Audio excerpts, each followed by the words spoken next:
He left me $0 on purpose. Then I found a note under his plate with a time, an address, and a single line that felt like a threat. I thought it was a scam until his security guard called me by a name I had never told anyone. By the end of that week, my family was begging, and a billionaire's empire was about to go to war over me. My name is Brooklyn Rivera. I am 33 years old, and if you cut me open, I am pretty sure I would bleed canola oil and sweet tea. The Gulfview Grill did not just employ me, it consumed me. It was a small, boxy diner perched on the edge of Galveston, Texas, right where the humidity coming off the Gulf of Mexico felt heavy enough to wear like a wet wool coat. The air inside the diner was always thick with the smell of frying catfish and the stale, sugary scent of pancake syrup. Overhead, 3 ceiling fans wobbled on their mounts, clicking rhythmically as they tried and failed to cut through the heat. It was the kind of place tourists found charming for exactly 45 minutes before the noise and the grease set in. For me, it was not charming. It was a cage. My mother, Darla, and my stepfather, Wade, owned the place, though saying they owned it was a bit of a stretch. The bank owned the roof, the walls, and the deep fryers, and we were just the tenants who paid the rent in sweat. Wade liked to stand by the register, wiping his forehead with a rag that had been gray since 2010, preaching his favorite sermon to anyone who would listen. "Family is first," he would say, usually right after screaming at the busboy for dropping a fork. "In this house, we stick together, we survive together." It was a nice sentiment. It looked great cross-stitched on a pillow. But in the Rivera household, family is first actually translated to something much uglier. It meant that my tips were not really my tips. It meant that when the walk-in freezer broke down, my savings account was the emergency fund. It meant that I was 33 years old, sleeping in a converted garage behind the main house, and working 6 days a week for a paycheck that usually dissolved into the restaurant's operating costs before I could even cash it. I was trapped in a loop of guilt and exhaustion. Every time I thought about leaving, about taking my car and driving north until the air stopped smelling like salt and desperation, Darla would give me that look. It was a wounded, terrified look that said I was abandoning them to drown. "You are all we have, Brooklyn," she would whisper. Usually while tallying up the lunch receipts. "We can't run this place without you." So I stayed. I poured coffee. I smiled at tourists who complained that the shrimp was too spicy or the ice was too melted.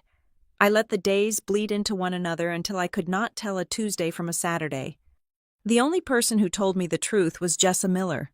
Jessa worked as a dispatcher for the county emergency services, which meant she spent 12 hours a day listening to people having the worst moments of their lives. It made her immune to nonsense. She would come in on her lunch break, sitting at the counter in her uniform, watching me scramble to cover 3 sections at once. "You do not owe them a lifetime of labor." "Brooklyn," she would tell me, stabbing at a Cobb salad like it had personally offended her. "They are my parents." "Jessa," I would say, wiping down the counter. "Wade is stressed. The season has been slow. Wade is a leech." She would correct me, her voice low enough that Wade could not hear from the register. "And Darla is too scared to tell him to get a real job. You are the engine of this sinking ship. Brooke, if you stop rowing, they go under. That is not love. That is a hostage situation." I knew she was right. That was the worst part. I knew she was right, but knowing it and acting on it were 2 different continents, and I did not have a bridge. Then came that Tuesday. It was mid-July, and the heat index was hovering somewhere near 105 degrees. The air conditioning unit on the roof was wheezing, rattling its death rattle, and the diner was packed shoulder to shoulder with sunburned tourists. The noise level was deafening. It was a cacophony of crying babies, clattering silverware, and the sizzling hiss of the grill. I was in the weeds, juggling 4 tables that had all been seated at once. Table 6 wanted extra ranch. Table 4 wanted to know if the gluten-free toast was actually gluten-free. Table 8 was a family of 7 screaming for refills on their sodas. I was behind the service station, frantically slicing lemons, when the atmosphere in the room changed. It was not a sound. It was the absence of sound. Usually You could hear cars pulling into the gravel lot outside. You heard the crunch of tires on stone, the slam of rusted doors, the revving of pickup trucks, but this was different. A low, powerful vibration hummed through the floorboards. It felt like heavy machinery. I looked up through the front window, wiping sweat from my temple with the back of my hand. 3 black SUVs had pulled up to the curb, directly in front of the entrance. They were enormous, glossy, and spotless, looking like sleek sharks swimming through dirty water. They were parked with military precision, inches apart. The tinted windows were so dark they looked like polished obsidian. The diner went quiet. Forks paused halfway to mouths. Even the baby at table 8 stopped crying. In Galveston, we got rich tourists. Sure, we got guys in BMWs coming down from Houston for the weekend, but we did not get motorcades. This looked like a scene from a movie where the president stops for a photo op, or a cartel boss comes to collect a debt. The doors of the lead and rear SUVs opened simultaneously. 4 men stepped out. They wore dark suits despite the heat, with earpieces coiled behind their ears and sunglasses that hid their eyes. They scanned the parking lot, the street, and the roofline of the bait shop across the road. Then, one of them opened the back door of the middle vehicle. Graham Whitlock stepped out. I did not know his name then. I only knew that I had never seen anyone like him in my life. He was an older man, perhaps in his early 70s, but he moved with a fluid, predatory grace that made him seem younger. He wore a light gray suit that was tailored to within an inch of its life, looking cool and crisp while everyone else within a 5-mile radius was sweating through their t-shirts. His hair was silver and swept back, and his face was a map of deep lines and sharp angles. He did not look around the parking lot. He did not look at the view of the ocean. He looked straight at the door of the Gulfview Grill. He walked in, and the air inside the diner seemed to drop 10 degrees. 2 of his security guards entered first, taking up positions on either side of the door. The other 2 stayed outside. The man himself walked to the host stand, where Wade was standing with his mouth slightly open, looking like he had just seen a ghost or a winning lottery ticket. "Table for 1, the man said. His voice was not loud, but it carried. It was dry and precise, like paper being cut. "Private service. The corner booth with the view." Wade snapped out of his trance. The greed that washed over his face was so immediate it was almost embarrassing to watch. Wade Rivera could smell money from a county away, and this man smelled like the Federal Reserve. "Yes, sir. Absolutely. Sir. Right this way. Sir," Wade stammered, grabbing a menu. He practically bowed as he led the man through the silent diner. He took him to table 12, the corner booth that looked out over the seawall. It was the best seat in the house, usually reserved for parties of 4, but Wade did not care. He seated the man, placed the menu down like it was a sacred text, and then sprinted back toward the service station where I was standing. "Brooklyn," Wade hissed, grabbing my arm. His fingers dug into my skin. "You are taking table 12. "I can't, Wade," I said, pulling my arm back. "I have 4 tables already. The family at 8 is waiting on drinks." "And forget table 8, Wade whispered, his eyes wide and frantic. "Look at that guy. Did you see the cars? That is a whale. Brooklyn, that is the kind of customer who leaves a $500 tip if you smile right. We need this. The electric bill is due on Friday and we are short. You work that table. You make him happy." He did not wait for an answer. He shoved me toward the floor. I took a breath, smoothed my apron, and grabbed my notepad. I told myself to calm down. It was just a man. Just a rich guy who probably wanted a quiet lunch away from his ivory tower. I had served rich people before. They usually wanted their dressing on the side and their iced tea with no ice. I could handle this. I walked toward table 12. The man was sitting perfectly still. He had not opened the menu. His hands were folded on the table in front of him. They were manicured hands, but they looked strong. As I approached, he turned his head slowly to look at me. That was when the feeling hit me. Usually, when men looked at me in the diner, it was one of 2 things. They were either hungry for food, or they were hungry for something else. I was used to the wandering eyes, the unwanted compliments, the clumsy attempts at flirting. I had armor for that. I knew how to laugh it off, how to deflect, how to keep the tip while keeping my distance. But this man was not looking at me like that. His eyes were a pale, icy blue, and they were devoid of any warmth. He did not look at my body. He looked at my face. He looked at my hands. He looked at the way I held my pen. It felt like he was taking me apart, layer by layer. It was an evaluation. It felt clinical, detached, and terrifyingly intense. I felt like a specimen under a microscope. "Good afternoon, sir," I said, forcing my customer service smile onto my face. It felt tight. "My name is Brooklyn. I will be taking care of you today. Can I start you off with something to drink?" He did not blink. He just held my gaze for 3 seconds that felt like 3 hours. He was studying me. He was searching for something in my features. "Ice water," he said finally, "with lemon and the blackened redfish, no sauce." He did not look at the menu. He knew what he wanted.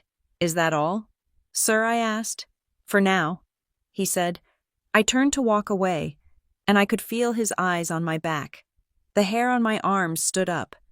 My heart was hammering against my ribs, a frantic, thumping rhythm that had nothing to do with the lunch rush. Just a meal, I told myself as I hurried toward the soda fountain. Just a rich old man. Don't think too much about it.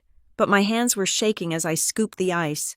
I could not shake the feeling that something had just walked into the Gulfview grill that was far bigger than a lunch order. Wade saw a walking ATM. Darla probably saw a story to tell her friends at bingo. But I saw something else. I saw a predator who had just swum into our little pond, and for some reason, he had decided to stop swimming right in front of me. I looked over my shoulder as I filled the glass. He was still watching me. He was not looking at the ocean. He was not looking at his phone. He was watching me slice the lemon. I took a deep breath, steadied my hand, and walked back into the lion's den. I had no idea that the man sitting at table 12 was about to dismantle my entire life with the precision of a surgeon. Starting with a bill that would total $24.50, the meal proceeded with the agonizing slowness of a dripping faucet in the middle of the night. Graham Whitlock did not eat like a man enjoying a lunch break. He ate like a man disarming a bomb. He cut his blackened redfish into precise, geometric squares, chewing each bite with a rhythmic deliberation that was almost hypnotic to watch. He did not look at his phone. He did not read a newspaper.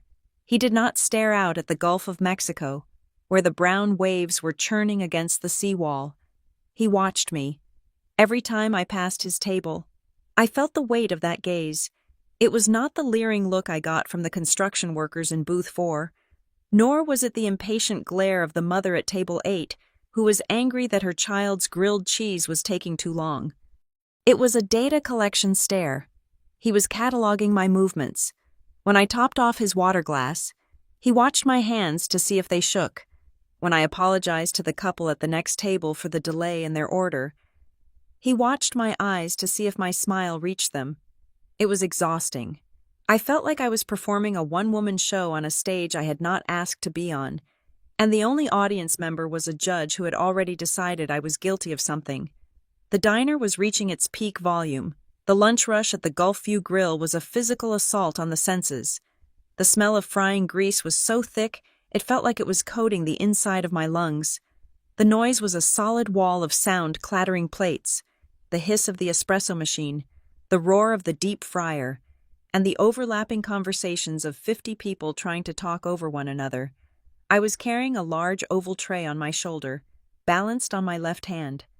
It was heavy, loaded with 4 Grand Slam breakfasts, 3 large orange juices, and a milkshake that was already starting to weep condensation down the side of the glass. I was moving fast, navigating the narrow aisle between the booths and the center tables, my eyes scanning the floor for dropped napkins or spilled ice. Suddenly, a large man in a floral shirt at table 5 threw his arms back to stretch, oblivious to the world around him. His elbow shot out into the aisle, right into my path. It happened in a fraction of a second. His elbow clipped my hip, hard. The impact knocked me off balance. My feet tangled. The heavy tray on my shoulder pitched violently to the right. In any other universe, that tray would have crashed. The plates would have shattered.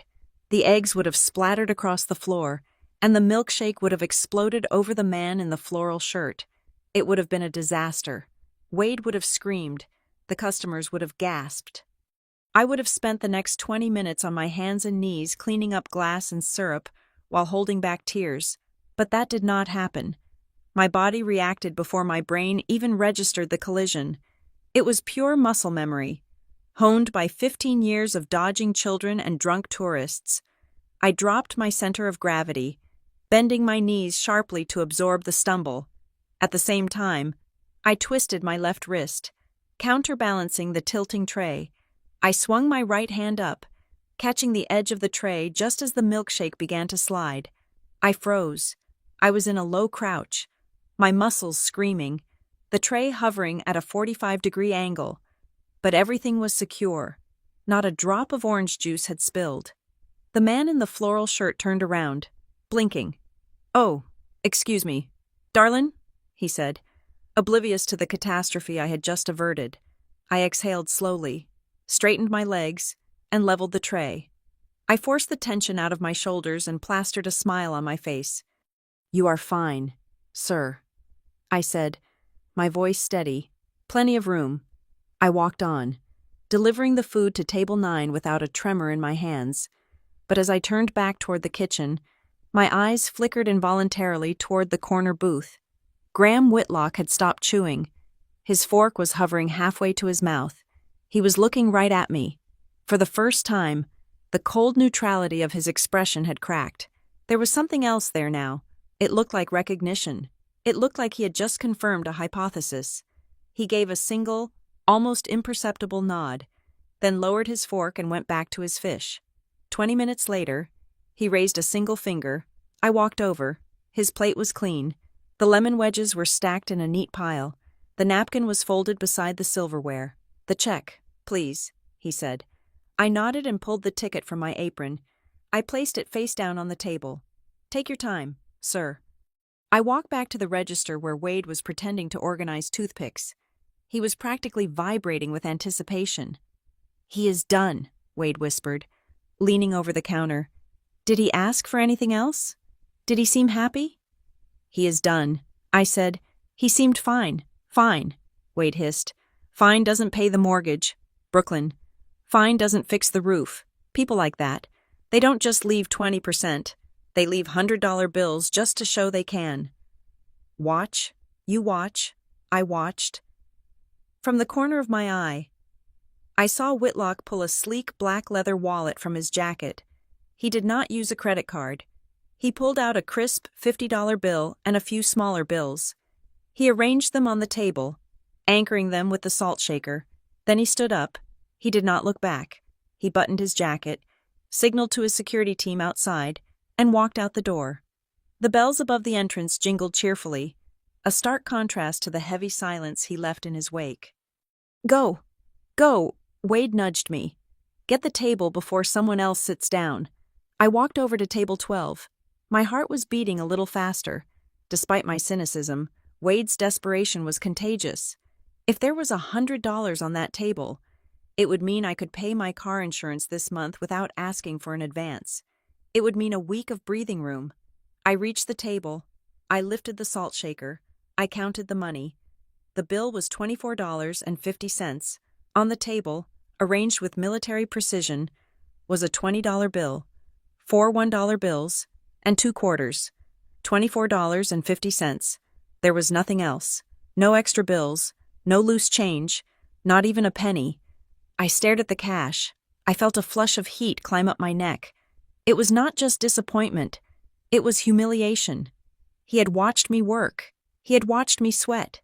He had seen me save that tray with the grace of a dancer. And he had deemed my service worth exactly $0. It was a statement. It was a deliberate erasure of my effort. Zero Wade's voice boomed from behind me. I jumped. He had come out from behind the counter, unable to wait. I held up the cash. "Exact change," I said, my voice flat. That cheap, miserable son of a Wade cut himself off because there were children present. But his face turned a deep, blotchy red. I gave him the best view in the house. I kicked the Millers out of that booth for him, And he stiffs us. He stiffs you. Darla came out of the kitchen, wiping her hands on a towel. What is it? Did he tip Big Zero? Wade spat. Not a dime. Darla's face crumbled. Well, she said, her voice taking on that familiar tone of martyrdom, I guess the rich stay rich by stepping on the poor. It figures. Just our luck. Always our luck. I stood there, holding the $24.50, feeling like a fool. I wanted to be angry at them for caring only about the money, but I was angry too. It felt personal. Just bust the table. Brooklyn, Wade grumbled, turning his back. Turn it over. We need the covers. I swallowed the lump in my throat and nodded. I put the cash in my apron pocket and reached for the empty plate. I was angry. I was tired. I wanted to sweep the dishes into the bin and walk out the back door. I grabbed the edge of the large dinner plate and lifted it up. My breath hitched. There, sitting squarely in the center of the placemat, exactly where the plate had been hiding it, was a piece of paper. It was not a napkin. It was a piece of heavy cream-colored stationery, folded in half with a sharp crease. It had been placed there deliberately. If I had just wiped the table without lifting the plate, I might have swept it onto the floor, but he knew I would lift the plate. He knew the routine. I glanced around. Wade was back at the register. Complaining to a regular, Darla was back in the kitchen. No one was watching. I picked up the paper. It felt expensive, thick and textured between my thumb and forefinger. I unfolded it. The handwriting was black ink, slanted and jagged, aggressive but controlled. There were 3 lines. The first line was an address in Houston, a specific house number on a street I recognized from the news, a street in River Oaks, where the houses cost more than my entire neighborhood combined. The second line was a time Wednesday, 7:00 p.m. The third line made the blood drain from my face. No tip. Your tip is the truth. Bring the receipt. I stared at the words. The sounds of the diner seemed to fade away, replaced by a high-pitched ringing in my ears. Your tip is the truth. What did that mean? It felt like a threat. It felt like a lure. Who leaves a note like that? Was this some kind of sick game? Was he one of those rich eccentrics who like to toy with working-class people, dangling a carrot just to see if we would jump? My first instinct was to crumple it up. I should throw it in the trash with the leftover coleslaw and the used napkins. I should forget I ever saw it.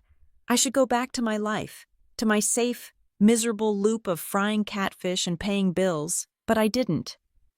My hand closed around the paper, crushing it slightly. I looked toward the door, half expecting him to be standing there, watching me read it. But the parking lot was empty of the black SUVs. He was gone. Brooklyn Table 4 needs refills. Wade yelled. I jumped. Comin'. I yelled back. I shoved the note deep into the pocket of my apron, right next to the $24.50. It felt hot against my hip, like a piece of burning coal. That night, the air in my converted garage was stagnant and heavy.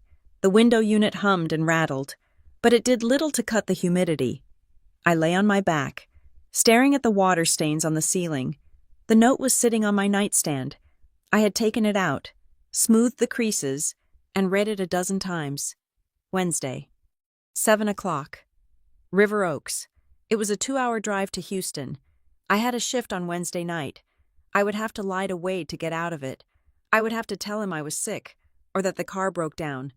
Why was I even considering it? It was insane. You do not go to the home of a stranger who leaves cryptic notes and travels with a private army. That is how people end up on the news in the bad way. But then I thought about his eyes. I thought about the way he had looked at me when I caught the tray. He hadn't looked at me like a waitress. He hadn't looked at me like a woman. He had looked at me like I was a puzzle he had just solved.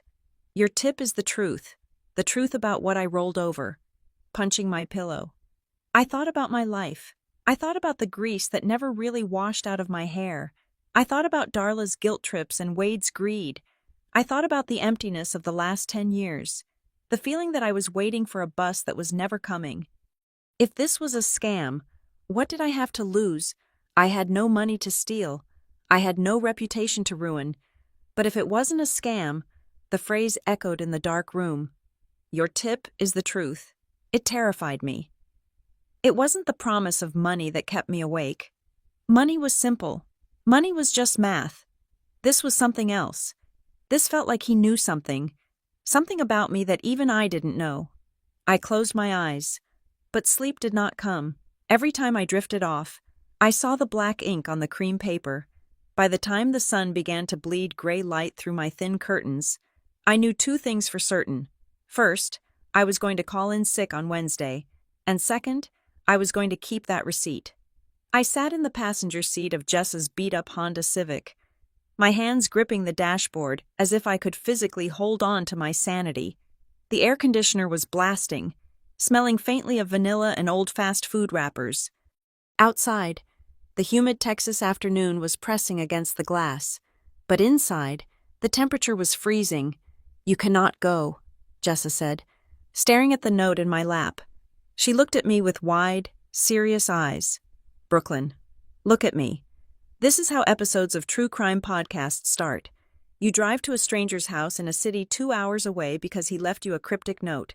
No, absolutely not. I ran my thumb over the heavy cream paper. I know how it sounds. Jess, but you did not see him. You did not see the way he looked at me. It was not sexual. It was not creepy in that way. It was calculating. Calculating is worse, Jessa argued, throwing her hands up. Serial killers are calculating. Cult leaders are calculating. Why can't you just ignore it because of what it says? I whispered. Your tip is the truth. What if he knows something?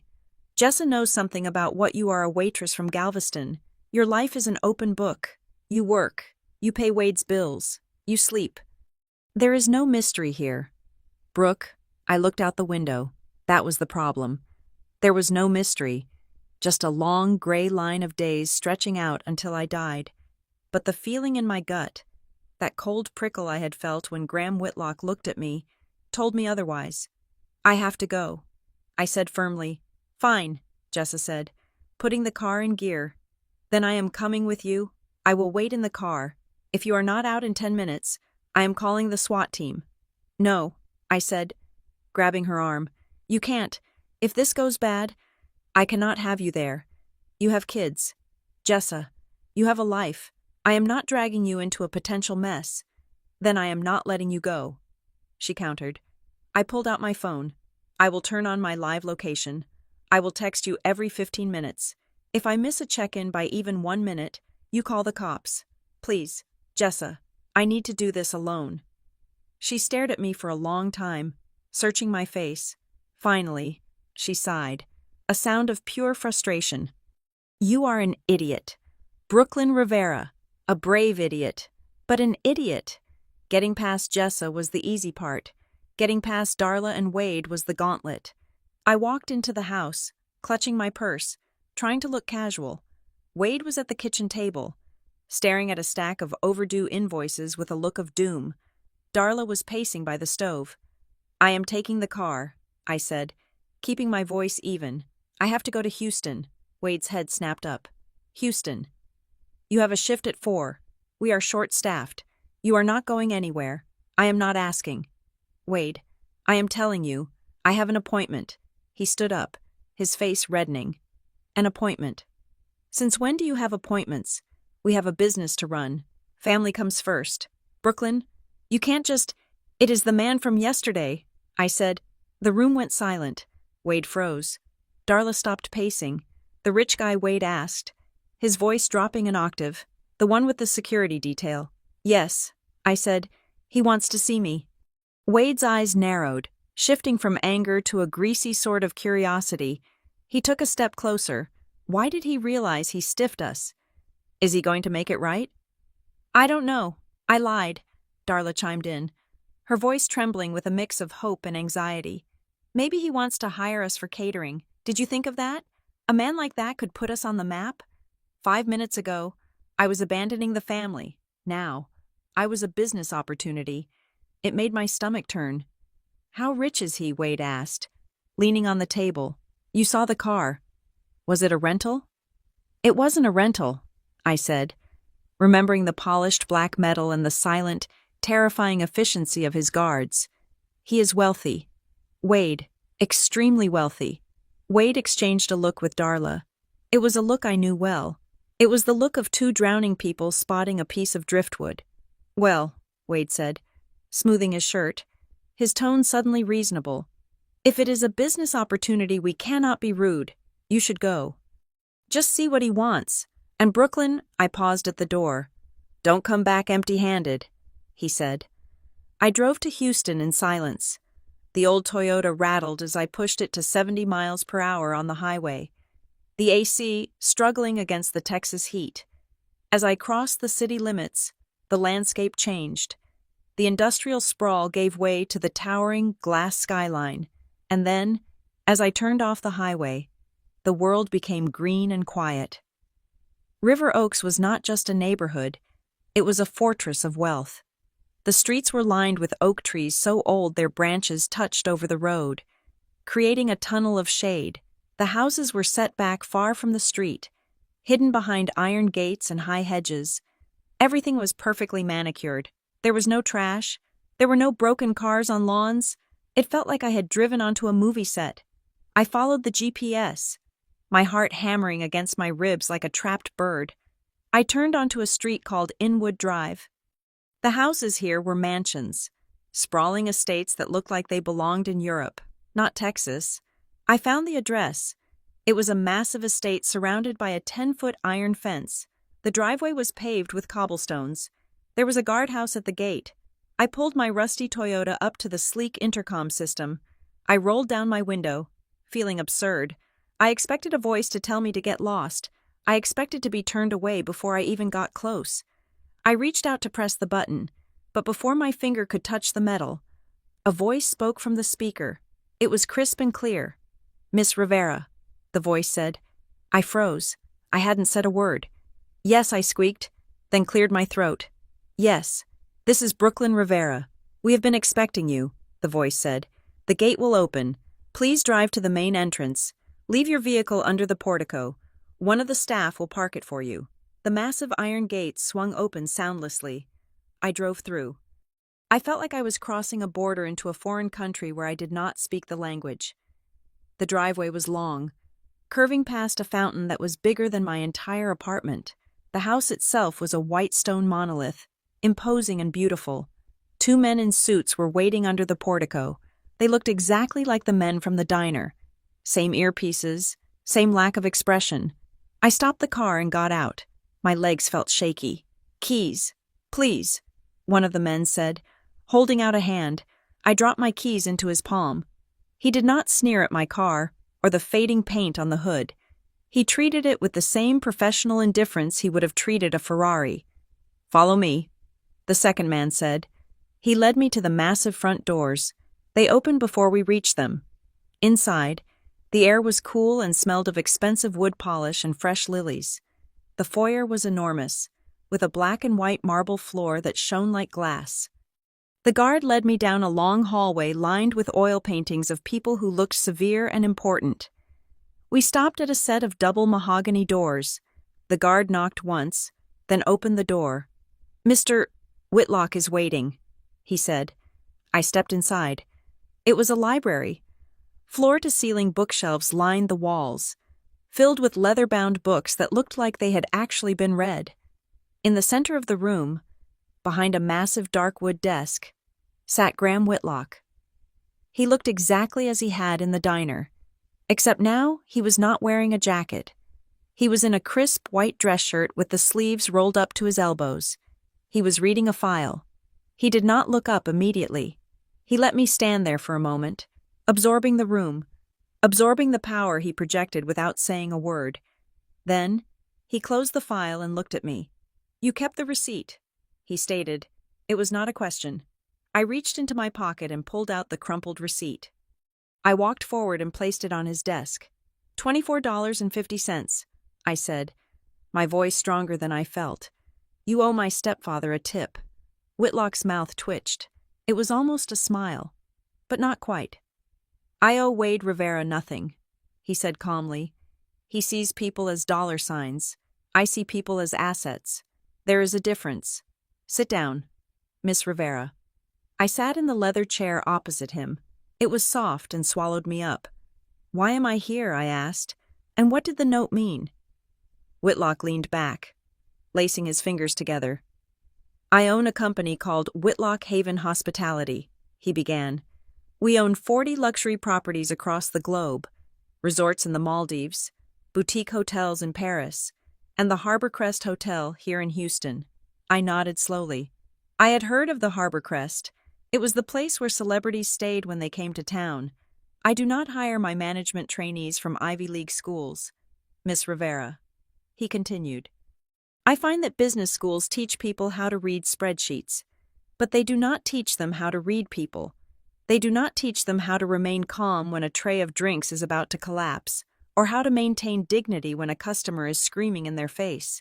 He paused, his blue eyes drilling into me. I scout talent in the real world. I look for survivors. I look for people who can handle pressure because they have had no other choice. I watched you yesterday. You have instincts I cannot teach. He slid a folder across the desk. This is an offer of employment, he said. You would start in our premium service division. Essentially, you would be handling our most high-value guests. If you survive 6 months, you enter the executive management track at the Harbor Crest. I opened the folder. My eyes scanned the page. When I saw the starting salary, my breath caught in my throat. It was a number that looked like a mistake. It was more money in a year than Wade and Darla made in 5. It included health insurance, dental, a housing allowance. I stammered. This is crazy. You want to pay me this much to be a waitress? No, he said sharply. I want to pay you that much to be my eyes and ears, to solve problems before they happen, to be invisible until you are needed, and indispensable when you are. I looked at the number again. This was my ticket out. This was the escape hatch I'd been praying for. I could leave the diner. I could leave the smell of grease. I could leave the guilt trips. But then, the skepticism crept back in. It was too perfect. Why me, I asked. There are thousands of waitresses in Texas who can balance a tray. Why did you pick me? Whitlock went still. The air in the room seemed to tighten. He leaned forward, his elbows resting on the desk. He looked at my hands, which were resting on my lap. Specifically, he looked at my left wrist. I was wearing a cheap silver watch with a wide band. I always wore it. I never took it off in public. He pointed a finger at my wrist. On your left wrist, he said softly. Under that watch, there is a scar. My blood ran cold. I instinctively covered my left wrist with my right hand. Excuse me, I whispered. A scar, he repeated, shaped like a crescent moon with a jagged tail. You have had it since you were little. Correct, I stood up. The chair scraped loudly against the floor. Panic was rising in my chest, hot and fast. How do you know that I demanded? My voice was shaking. I have never told anyone about that, not even my friends. Only Darla and Wade knew. And they only knew because they had seen it when I was a baby. I had hidden it my whole life. It was ugly. A raised keloid mark that looked like I had been branded. Whitlock did not stand up. He remained seated, watching my reaction with that same clinical intensity. Sit down. Brooklyn, he said. I am leaving, I said, backing toward the door. You are stalking me. This is sick. I am not stalking you, he said, his voice dropping to a low, commanding register. I am offering you a chance to understand who you are. He opened a drawer in his desk and pulled out a single sheet of paper. He slid it across the desk next to the job offer. This is a non-disclosure agreement, he said. It states that anything you see, hear, or learn within this house or my company remains strictly confidential. I stopped moving. My hand was on the doorknob. Why would I sign that, I asked. Because you want to know how I know about the scar, he answered, and because deep down, you have always known that the story of your life has missing pages. I stared at him. He was right. I had always felt it, a sense of displacement, a feeling that I was a puzzle piece jammed into the wrong box. I walked back to the desk slowly. My heart was pounding so hard I could hear it in my ears. I looked at the NDA. Then I looked at the job offer. Then I looked at the man who knew the secret of my skin. If I sign this, I said, you will tell me the truth. He picked up a heavy fountain pen and held it out to me. I will tell you enough to start, he said. But I will warn you, Brooklyn, the truth is not a gift. It is a weapon. He looked me dead in the eye, and his next words sent a shiver down my spine that had nothing to do with the air conditioning. If you want the truth, you will need to survive the storm it brings. I took the pen. My hand was trembling, but I signed my name. The Harbor Crest Hotel did not smell like canola oil. It smelled of white tea, bamboo, and the terrified sweat of 300 employees trying to remain invisible. Transitioning from the Gulfview Grill to the Harbor Crest was like stepping out of a go-kart and into the cockpit of a fighter jet. At the diner, the rule was simple. Get the food to the table before it gets cold. Here, the rule was the platinum standard. Every movement was choreographed. Every phrase was scripted. We did not say no. We said, "Allow me to explore an alternative for you." We did not fix problems. We curated solutions. My official title was Guest Experience Associate. But that was just corporate speak for a problem solver in a tailored suit. The uniform was sharp, a navy blazer, a pencil skirt, and a silk scarf tied with a knot that took me 3 YouTube tutorials to master. The work was brutal, but not in the way digging ditches is brutal. It was a mental siege. I had to memorize the preferences of 200 VIP guests. Mr. Henderson in Suite 402 is allergic to feather pillows. Mrs. Roth in the penthouse requires her coffee at exactly 6:15 in the morning, and it must be at 180 degrees. But the hardest part wasn't the work. It was the target painted on my back. Graham Whitlock had set me up with a corporate apartment and a car service. Every morning, a black sedan dropped me off at the employee entrance. I tried to tell the driver to stop a block away, but he refused, citing Mr. Whitlock's protocols. So, every morning, I stepped out of a luxury car in front of line cooks and housekeepers who had taken 2 buses to get to work. They hated me. I didn't blame them. In the locker room, conversations would die the second I walked in. I heard the whispers. "Here comes the princess." Someone would mutter, "I heard she didn't even interview. Must be nice to have a sugar daddy on the board." I kept my head down. I focused on the knot in my scarf. I told myself I was there to work, not to make friends. But the isolation stung. My direct manager was a man named Derek Shaw. Derek was in his late 40s, with hair so gelled it looked bulletproof, and a smile that never reached his eyes. He was the director of guest services, and he looked at me like I was a ticking bomb he couldn't defuse. On my 3rd day, he pulled me into his office. It was a glass box overlooking the lobby, designed so he could see everything. "You are doing well." "Rivera," Derek said, tapping a pen on his desk. "Surprisingly well." "Thank you, sir," I said. He leaned forward. His eyes were hard. "Let us cut the corporate act for a second. I have been in this industry for 20 years. I started as a bellhop. I clawed my way up. You walked in off the street into a senior associate role because the chairman made a phone call." He paused, waiting for me to flinch. I didn't. "I'm not saying you are incompetent," he continued, "but in this building, you are a ghost. You have no history, no references, just a direct line to Graham Whitlock. So I have to ask, are you actually good at this job? Or are you just protected?" I looked him dead in the eye. "I survived 10 years of lunch rushes at a tourist trap in Galveston with a broken AC and a fryer that caught fire once a week. Mr. Shaw, I can handle a missing towel in a penthouse." Derek stared at me for a long moment. Then, he gave a short, dry laugh. "We will see," he said. "We have the Tech Energy Gala tonight. 500 guests, senators, oil tycoons. If you survive that without running crying to Mr. Whitlock, I might stop checking your timesheets." I didn't run crying. I ran the floor. The gala was a nightmare wrapped in silk.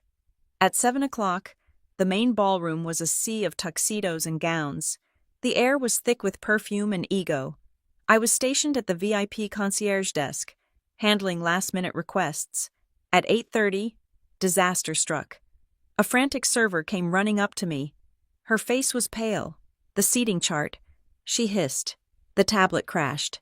"We don't know where the senator's wife is supposed to sit, and she is walking in right now." I looked at the digital display. It was black. The backup system was rebooting, which would take 5 minutes. 5 minutes was an eternity. I didn't panic. I didn't call Derek. I remembered the briefing packet I had memorized in the car that morning. Senator Vance, table 12, next to the crude oil lobbyist but away from the renewable energy CEO. I walked straight onto the floor. I intercepted the senator's wife with a glass of champagne before she could even look for her name card. "Mrs. Vance," I said, smiling like she was my oldest friend. "You look stunning. The senator is already asking for you. We have reserved the best seat in the house, right by the center floral arrangement. Allow me." I guided her to table 12, smooth as water. She never knew the system was down. She never knew she was seconds away from a diplomatic incident. By the end of the night, I had reorganized the coat check line to cut wait times by 50%, caught a busboy trying to sneak out with a bottle of expensive scotch, and personally walked a drunk oil tycoon to his limo before he could start a fight. When the lights came up at 2 a.m, Derek Shaw walked past me. He didn't smile. He didn't high-five me, but he nodded. "Good save on table 12, he said. That was all I got. It was enough. But while I was winning small battles on the floor, the war was starting upstairs. I met Cameron Whitlock on a Tuesday. I was in the elevator, holding a stack of files. When the doors opened on the executive floor, a man stepped in. He was in his mid-30s, handsome in a way that money buys. He had Graham's jawline, but his eyes were different. Graham's eyes were cold but sharp. Cameron's eyes were just empty and cruel. He wore a suit that probably cost more than my parents' house. He looked at the files in my hand, then at my badge. "Brooklyn Rivera." He read aloud. His voice was smooth, like expensive bourbon. I stiffened. "Good morning, Mr. Whitlock?" He didn't return the greeting. He just looked me up and down, a smirk playing on his lips. "So, you are the project," he said. "I beg your pardon, my uncle's project," he clarified. "The stray he picked up from the coast, I must say. The reports are impressive. You are quite the little worker bee." I tightened my grip on the files. "I'm just doing my job." "Sir?" He laughed. It was a soft, dismissive sound. "Job. Right. Let's call it that. Just a piece of advice. Brooklyn. My grandfather is getting old. He gets sentimental. He picks up hobbies. Sometimes it is antique cars. Sometimes it is people.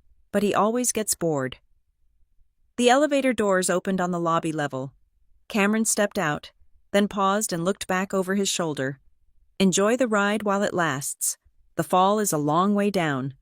He walked away, leaving me standing in the open elevator, my heart hammering against my ribs. It wasn't just an insult. It was a declaration of war. He knew I didn't belong, and he was counting the minutes until he could prove it. But the strangest part of my new life wasn't the enemies, it was the dinners. Once a week, like clockwork, Graham Whitlock summoned me. Not to his office, not to a boardroom. He invited me to dinner at the hotel's private rooftop restaurant. We would sit at a secluded table, surrounded by the glittering Houston skyline. The food was incredible truffle risotto, Wagyu beef, things I couldn't even pronounce. But we never talked about the food. We never talked about the hotel. We never talked about Cameron. "Tell me about your 6th birthday," he asked one night, cutting his steak with surgical precision. I paused, my fork hovering. "My 6th birthday, I think we went to the boardwalk. Wade bought me a funnel cake." "Do you remember the hospital where you were born?" he asked another time. "No," I said. "I was born at home." That is what Darla always said. "A midwife delivered me." He would nod, his face unreadable, cataloging every answer. He asked about medical history. He asked if I had any recurring dreams. He asked if I had ever felt like I was being watched as a child. It felt less like a conversation and more like a deposition. He was building a profile. He was checking boxes on a list only he could see. One night, after a particularly grueling dinner where he had asked about my blood type, I went back to the employee office to finish some paperwork. It was late, almost midnight. The hotel was quiet. I needed to update my direct deposit information in the HR portal. I logged into the system, navigating through the employee database.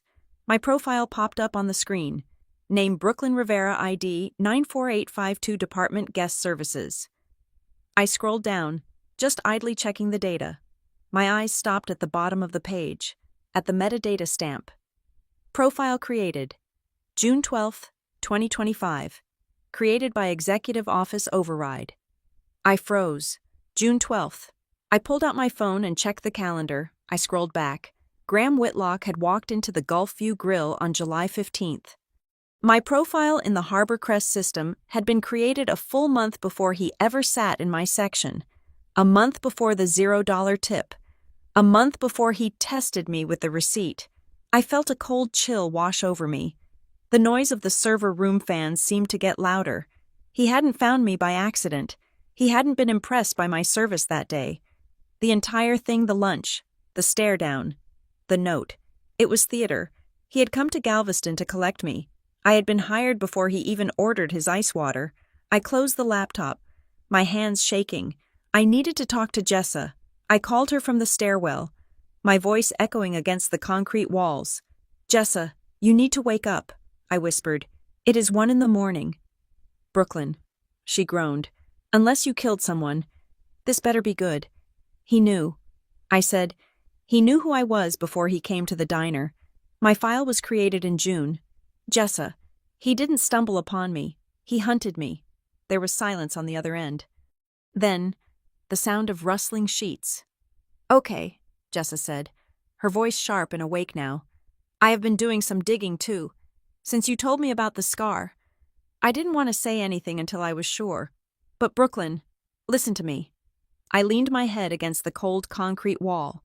What did you find? I went through the archives of the Houston Chronicle, she said. I searched for Graham Whitlock. Not the business articles, the personal ones, old society pages. And there was a scandal about 30 years ago, Jessa said. A massive family dispute over a trust fund. Graham's son Cameron's father died in a boating accident, but there was a second branch of the family. Graham had a daughter. I held my breath. A daughter. Yes, she was the favorite. But she vanished. The story was that she ran off with a nobody, got disowned. The usual rich girl rebellion drama. But here's the thing. Brooklyn. She was pregnant when she left. The hallway seemed to spin. There was a lawsuit later, Jessa continued, her voice rushing now. A dispute about the Whitlock Legacy Trust. Apparently, the trust documents say that the inheritance skips a generation. It doesn't go to the children, it goes to the firstborn grandchild. I closed my eyes. Cameron is the grandson, Jessa said. But if that daughter had a child, if that baby survived, then Cameron isn't the only heir, I whispered. Exactly, Jessa said. And there was a rumor that the daughter didn't just run away, a rumor that she died in childbirth in a sketchy clinic somewhere near the coast, and the baby was lost to the system. I looked down at my left wrist. I traced the shape of the scar under my watch band. The crescent moon, Brooklyn, Jessa asked. Are you there? I am here, I said. The $0 tip. I said, my voice trembling. He wrote, your tip is the truth. He wasn't testing your work ethic, Brooke, Jessa said softly. He was testing your desperation. He needed to know if you were hungry enough to take the bait. He needed to bring you close without alerting Cameron. I hung up the phone. I sat on the stairs for a long time. The realization settled over me like a heavy blanket. I wasn't just a waitress who got lucky. I wasn't just a project. I was a ghost story. I was the walking, breathing resurrection of a secret that Graham Whitlock had buried 30 years ago. And Cameron wasn't just being a jerk in the elevator. He was sniffing out a predator. He sensed a threat to his territory, even if he didn't know its name yet. Graham Whitlock didn't bring me here to serve drinks. He brought me here to start a war. And I had walked right onto the battlefield without even knowing I was holding a weapon. The folder I had seen on the computer screen was burning a hole in my mind. The date of its creation, June 12th, was the smoking gun. Graham Whitlock had not stumbled upon a diamond in the rough at a roadside diner. He had come to collect me. The next time I was summoned to his estate in River Oaks, I did not wait for him to pour the wine or ask about my childhood. I walked into his study. the heavy oak doors closing behind me with a seal-like thud, and I remained standing. "You knew," I said. My voice was tight, vibrating with a mix of anger and fear. "I saw my file in the HR database. It was created a month before you ever walked into the Gulfview Grill. You did not hire me because I saved a tray of drinks. You hired me because you were hunting me." Whitlock was sitting in his leather armchair by the fireplace. He did not look surprised. He did not look guilty. He looked tired. The shadows under his eyes seemed deeper than usual, the lines around his mouth more etched. He gestured to the empty chair opposite him. "I told you, Brooklyn. The truth is a storm. I am not sitting." I snapped. "I want to know why you lied. I want to know why you played that game with the $0 tip. I want to know who I really am to you, because I am done being a project." Whitlock reached into the inside pocket of his jacket. He pulled out a small rectangular photograph. It was old. The edges were yellowed and soft. The gloss faded by time. He placed it on the low table between us. "Face up. Look at the wrist," he said softly. I stepped forward, reluctant but compelled. The photo was a candid shot, taken perhaps 30 years ago. It showed a young woman laughing. She was beautiful, with dark hair that fell in loose waves around her face. She was holding a baby, an infant no more than a few months old. The woman's hand was cradling the baby's head, and on her wrist was a silver bracelet. I leaned closer. The bracelet was unique. It was a chain of small, interlocking charms. One of the charms was caught in the light. It was a crescent moon with a jagged tail. My hand flew to my own wrist, covering the scar I had hidden for 33 years. The shape was identical. The scar was not a birthmark. It was an injury, a brand left by metal pressing too hard into soft, infant skin. "That is my daughter, Evelyn," Whitlock said. His voice broke, just for a splinter of a second, before he hardened it again. "And that baby is the child she had before she was erased from this family." I stared at the woman in the photo. I looked for myself in her face. I saw the same chin, the same brow. "No," I whispered, backing away. "No, this is a trick. I have a mother. Her name is Darla. I have a father.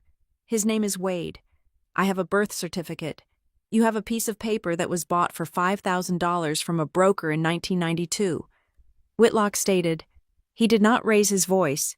He spoke with the flat, brutal cadence of a judge reading a verdict. "My daughter did not run away. Brooklyn, she was struggling. She was vulnerable. She sought help outside the family because she was proud and because she was afraid of my judgment. She entered a facility that promised support for young mothers. Instead, they specialized in redistribution." He stood up then, leaning heavily on his cane. "They told us the baby died. They told us there were complications. By the time we investigated, the facility was closed. The records were burned. The staff had vanished. For 30 years. I believed my granddaughter was dead." He looked at me. His eyes were wet. But then, 6 months ago, a private investigator found a thread, a nurse who wanted to clear her conscience before she died. She gave us a list of names. Not the names of the children, but the names of the people who bought them. He took a step toward me. One of the couples on that list was Wade and Darla Rivera of Galveston, Texas. I felt the room tilting. I grabbed the back of the leather chair to steady myself. "That is a lie," I said, but my voice lacked conviction. "It is a coincidence." "Is it?" he asked. "Look at the scar." "Brooklyn, that bracelet was a custom piece. I designed it for Evelyn myself. You were wearing it when you were taken. It must have dug into your arm." I shook my head. Denial was a reflex. It was the only thing keeping me from shattering. "I want proof." I said, "Real proof. Not stories, not photos." Whitlock nodded.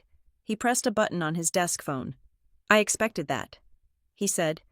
The study door opened. 2 people walked in. They were not servants. They were doctors, wearing white coats and carrying medical cases. 2 independent laboratories, Whitlock explained. One is the head of genetics at the medical center. The other is from a private forensic firm in Switzerland. They will take samples now.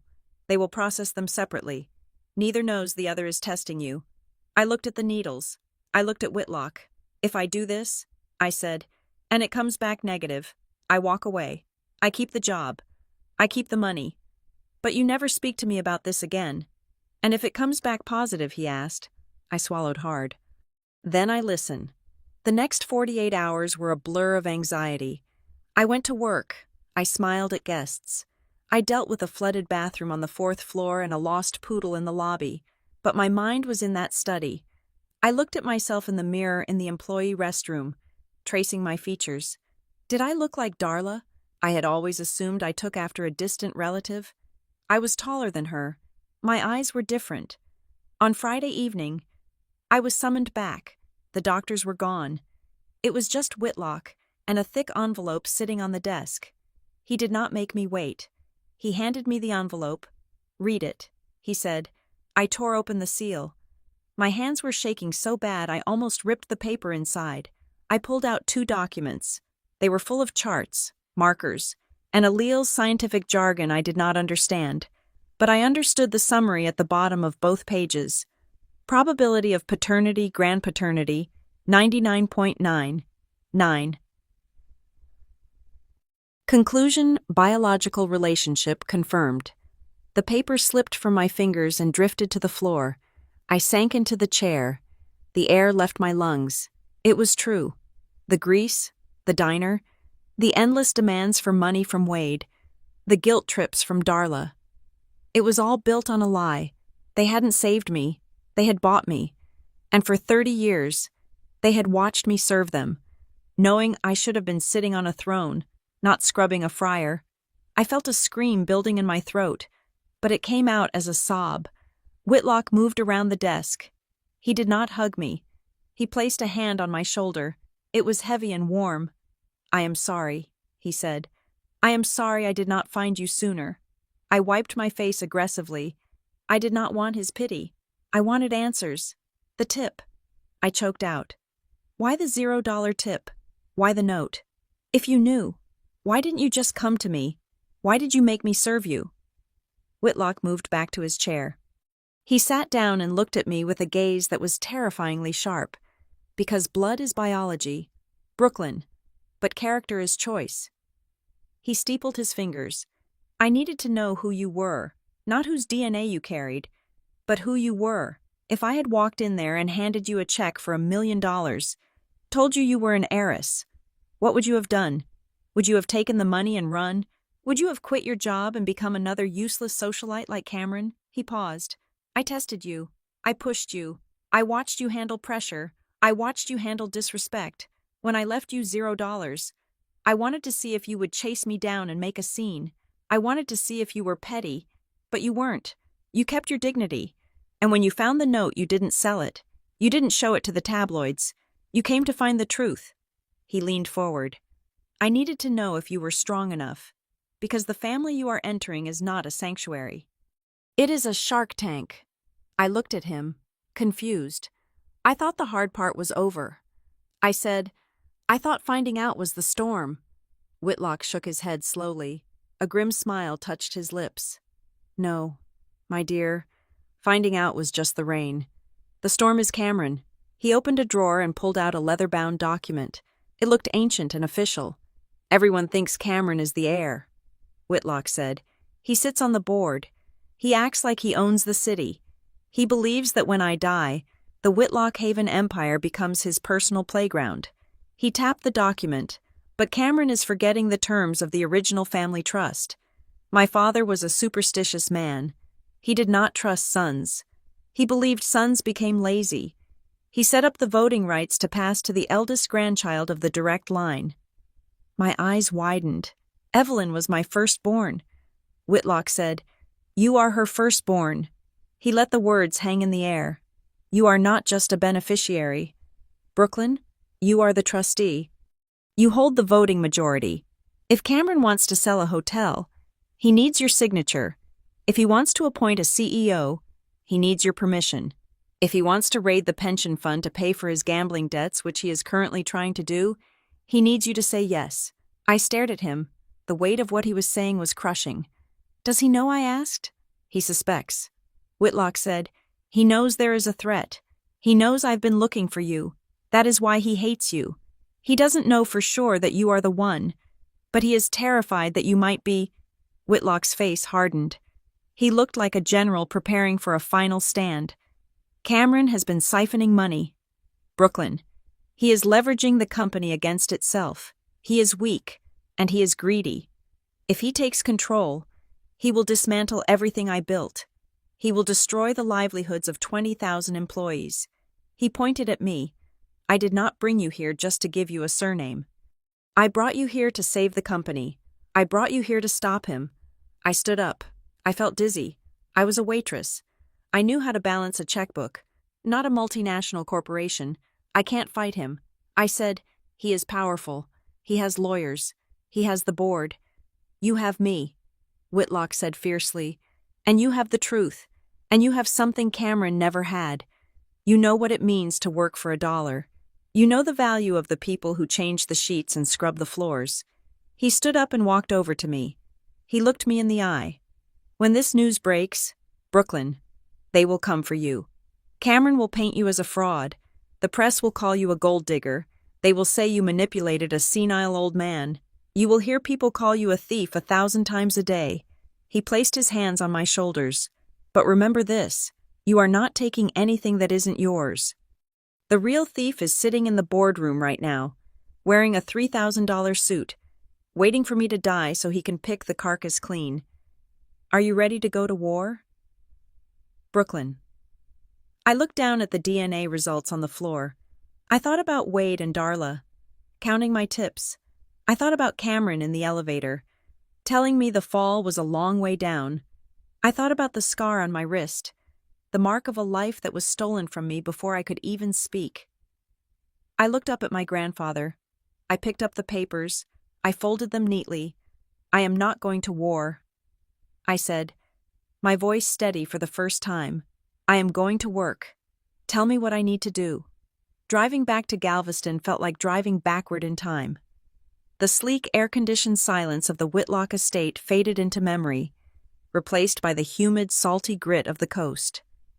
When I pulled into the gravel lot of the Gulfview Grill, the smell hit me first. It was that familiar, suffocating mixture of old fryer oil and low tide. For 33 years, that smell had meant home. Now, it smelled like a crime scene. I walked through the back door. The kitchen was in its usual state of controlled chaos. The dishwasher was leaking, and the line cook was shouting about a shortage of shrimp. I walked past them, straight into the small, cramped office where Wade and Darla were counting the lunch receipts. They looked up when I entered. For a second, I saw relief on their faces. Then, I saw the calculation. They were scanning my clothes, looking for signs of wealth, looking for the payoff. You are back, Wade said, leaning back in his creaky chair. We thought you might have run off with the circus. How is the billionaire? Did he cut you a check? I did not sit down. The office was cluttered with stacks of invoices and yellowing calendars. It felt smaller than I remembered. I need to ask you something, I said, and I need you to tell me the truth for the first time in my life. Darla nervously smoothed her apron. Her eyes darted to Wade, then back to me. Don't start with the drama. Brooklyn, she said, her voice thin. We have a dinner rush coming in 2 hours. Just tell us the good news. Did you get the job? What is the salary? We are behind on the supplier payments. And if you could, where is my birth certificate? I interrupted. The room went deadly silent. The hum of the freezer in the next room seemed to get louder. Wade's eyes narrowed. He picked up a pen and started clicking it. Click, click, click. We told you, he said, his voice dropping to a low rumble. It was lost in the flood of 98. The county records were a mess. Why are you asking about this now? I want to know which hospital I was born in, I said, keeping my voice steady. You said it was a home birth. You said a midwife delivered me. What was her name? Darla looked at the floor. She could not meet my gaze. It was 30 years ago. Brooklyn, she mumbled. I don't remember her name.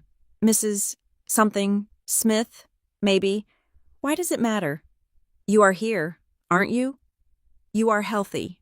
It matters, I said, reaching into my purse. I pulled out the envelope Graham Whitlock had given me. I did not open it. I just slammed it down on the desk, right on top of their precious receipts. It matters because I took a DNA test. Darla flinched as if I had slapped her. Her face drained of color, turning a sickly shade of gray. She reached out and gripped the edge of the desk, her knuckles white. Wade, however, did not look scared. He looked furious. He stood up, his chair scraping violently against the linoleum. "That old man is a snake," Wade spat. His face was turning red, a vein throbbing in his neck. "He is manipulating you. Brooklyn, don't you see it? He is lonely and he is rich, and he wants to steal a daughter because he lost his own. He is filling your head with lies to turn you against your family." "He is not stealing me," I said, my voice rising. "He is the only one who has been honest with me. The test was done by 2 independent labs. Wade, I am not a Rivera. I never was." Wade slammed his hand on the desk. "We raised you," he shouted. "We put clothes on your back. We fed you. We gave you a roof over your head when we barely had enough for ourselves. That makes us your family. Biology doesn't mean a thing compared to 30 years of sacrifice." I looked at them. I looked at the fear in Darla's eyes and the rage in Wade's. And then, the mask slipped. Darla looked up at me, tears streaming down her face. But her next words were not about love. They were not about losing a daughter, if you are really one of them. She sniffed, wiping her nose. "Then you are rich now, right? You are a Whitlock. They have billions." I stared at her, stunned. "Think about what we did for you," Darla continued, her voice taking on a wheedling, desperate tone. "We saved you from the system. If we hadn't taken you, who knows where you would have ended up? You owe us. Brooklyn, the grill is going under. We need $50,000 to fix the roof and pay the back taxes. If you are going to leave us for them, the least you can do is write a check." I felt a cold hollowness open up in my chest. It was a physical pain, sharp and deep. They were not afraid of losing me. They were afraid of losing their investment. I was not a daughter to them. I was a retirement plan that had just decided to walk away. "You don't care that I know," I whispered. "You just care if the money stops." Wade crossed his arms. He looked at me with cold, hard eyes. "You are being ungrateful," he said. "We are business people. Brooklyn, we made a deal a long time ago. We held up our end. We raised you. Now you have hit the jackpot. Share the wealth. It is only fair." I grabbed the envelope from the desk. "I am not your business partner," I said, "and I am done being your cash cow." I turned and walked out. Wade was yelling something behind me, something about loyalty and ungrateful children. But I didn't stop. I walked straight to my car, my hands shaking so hard I could barely get the key in the ignition. I drove straight to Jessa's house. I needed sanity. I needed someone who didn't see me as a dollar sign. Jessa was waiting for me. She had a laptop open on her kitchen table and a pot of strong coffee brewing. She took one look at my face and poured me a mug without saying a word. "They admitted it," she asked, sitting down opposite me. "Basically," I said, wrapping my hands around the warm mug. They pivoted to asking for money within 2 minutes. It was transactional. Jessa. It was like I was a bad investment they were trying to salvage. Jessa reached out and squeezed my hand. "I am sorry. Brooke." She turned the laptop around. "I have been digging while you were gone," she said. I looked into the adoption laws in Texas from the early 90s. It was the Wild West back then. There were these private agencies that operated in the gray areas. I found one called New Horizons Family Services. I looked at the screen. It was a scanned image of an old newspaper clipping. They were shut down in 1996 for fraud and human trafficking, Jessa explained. But before they closed, they specialized in private placements for wealthy families looking to avoid questions, or, in some cases, wealthy families looking to dispose of a problem. She pointed to a name in the article. The director of the agency was a woman named Martha Greaves. I did a deep search on her. Jessa said, "She died 10 years ago." But I found a list of her known associates. One of them was a lawyer who handled the paperwork for the Rivera adoption. It was confirmation. It was the final nail in the coffin of my childhood. I need to know the money trail. I said, Whitlock said they were bought. I need to prove it. Jessa nodded. There is one person who might know. Mrs. Higgins. Mrs. Higgins had been the bookkeeper for the Gulfview Grill for 20 years before she retired. She was ancient, living in a small bungalow on the other side of the island. She had always liked me. She used to sneak me candy when I was a kid, waiting for Darla's shift to end. We went to see her an hour later. She was sitting on her porch, surrounded by cats. She squinted at me through thick glasses. Brooklyn, she rasped. Lord, child, you look like you have seen a ghost. I sat on the steps beside her. Mrs. Higgins, I need to ask you about the books. From 1992, the year I was born. She frowned, her wrinkled hands stroking a gray cat. 1992. That was a hard year. The oil bust was still hurting everyone. The grill was nearly bankrupt. Wade was talking about selling the fryers. And then I prompted, and then a miracle happened, she said, her eyes drifting to the horizon, or that is what Wade called it. Around November of that year, suddenly, there was cash. How much cash, I asked. A lot, she said. Enough to pay off the banknote. Enough to replace the roof. I remember asking Wade where it came from. I was the bookkeeper. I needed to know how to log it. What did he say? He told me to log it as consulting revenue. She chuckled dryly. Consulting. Wade Rivera couldn't consult his way out of a paper bag. But he was the boss. I did what I was told. But I remember the deposit slip. It was a cashier's check. $50,000. $50,000 in 1992. That was a fortune. It was the price of a house. It was the price of me. I thanked Mrs. Higgins and walked back to Jessa's car. I felt sick, but I also felt clean. The truth was ugly, but it was solid. I wasn't crazy. I wasn't ungrateful. I was a product that had been sold to cover a bad debt. I went back to the grill one last time. It was late now. The dinner rush was over. Wade and Darla were cleaning up. I walked in the front door. They looked up. Hopeful again. They probably thought I had come back to write that check. I spoke to Mrs. Higgins. I said, I know about the $50,000. Darla dropped a stack of plates. They shattered on the floor. A loud, jagged crash that echoed through the empty diner.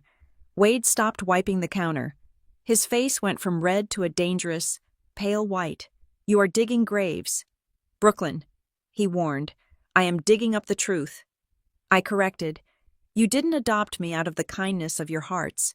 You were paid.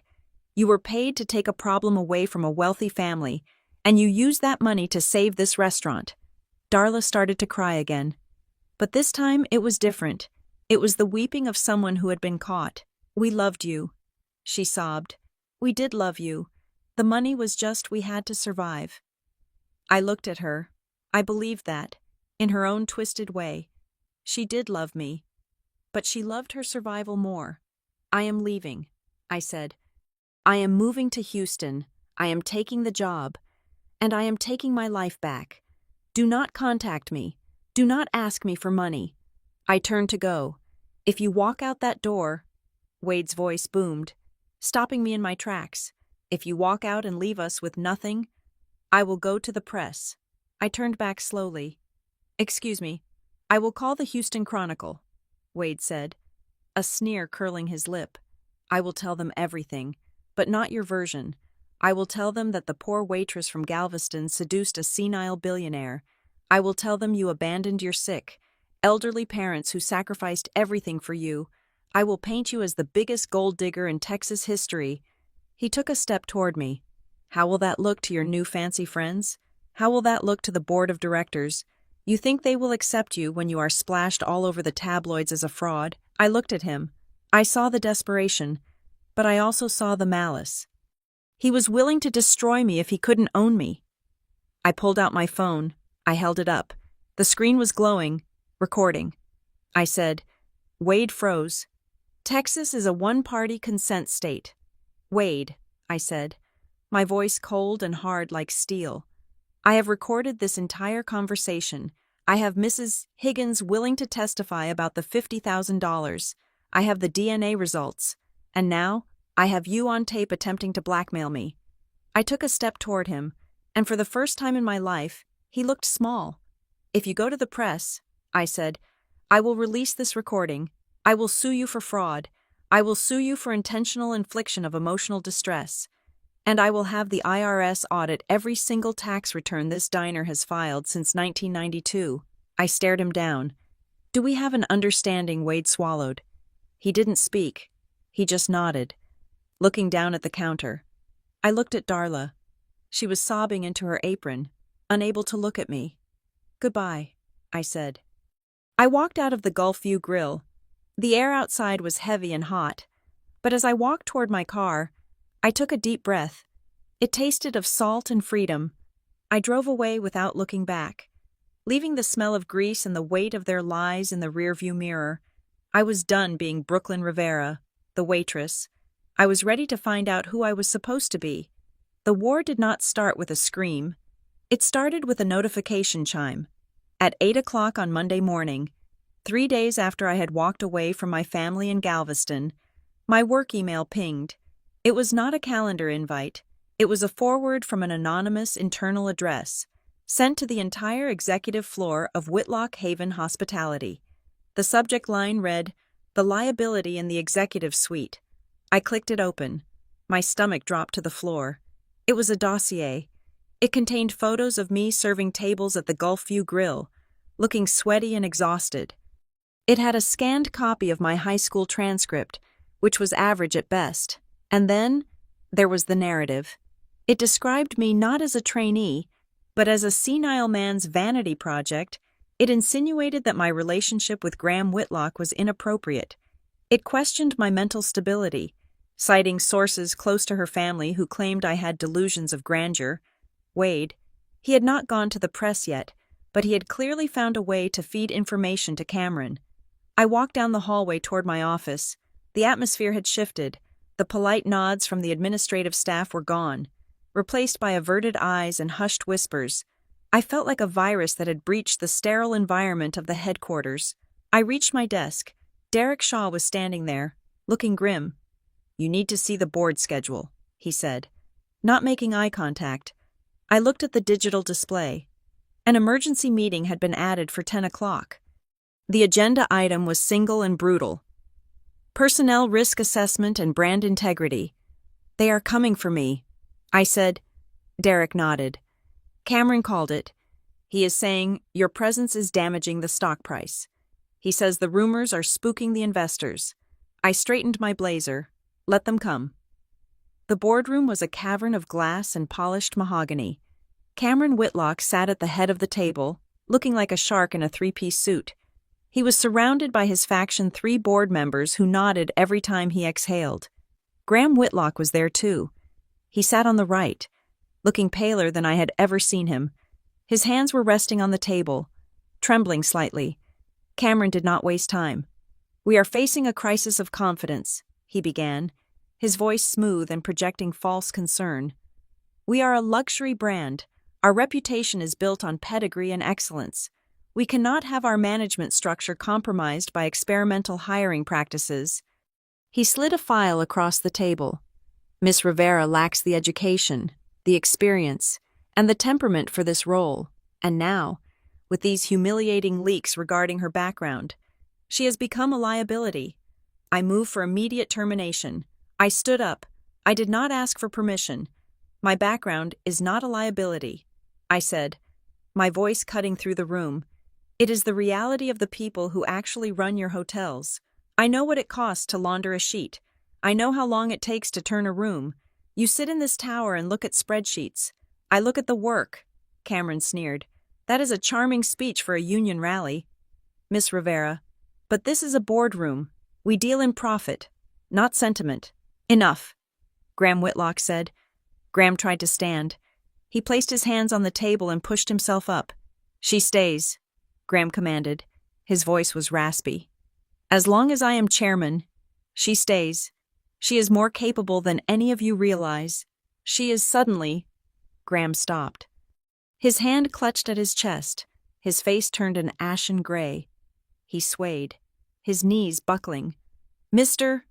Whitlock," I screamed, Rushing toward him, he collapsed back into his chair, gasping for air. The room erupted into chaos. Someone shouted for a medic. Cameron stood up, but he did not look devastated. For a split second, I saw a flash of something else in his eyes. Opportunity. The paramedics arrived in 6 minutes. As they wheeled Graham out on a stretcher, he gripped my hand. His skin was cold. "Hold the line," he whispered. Then he was gone.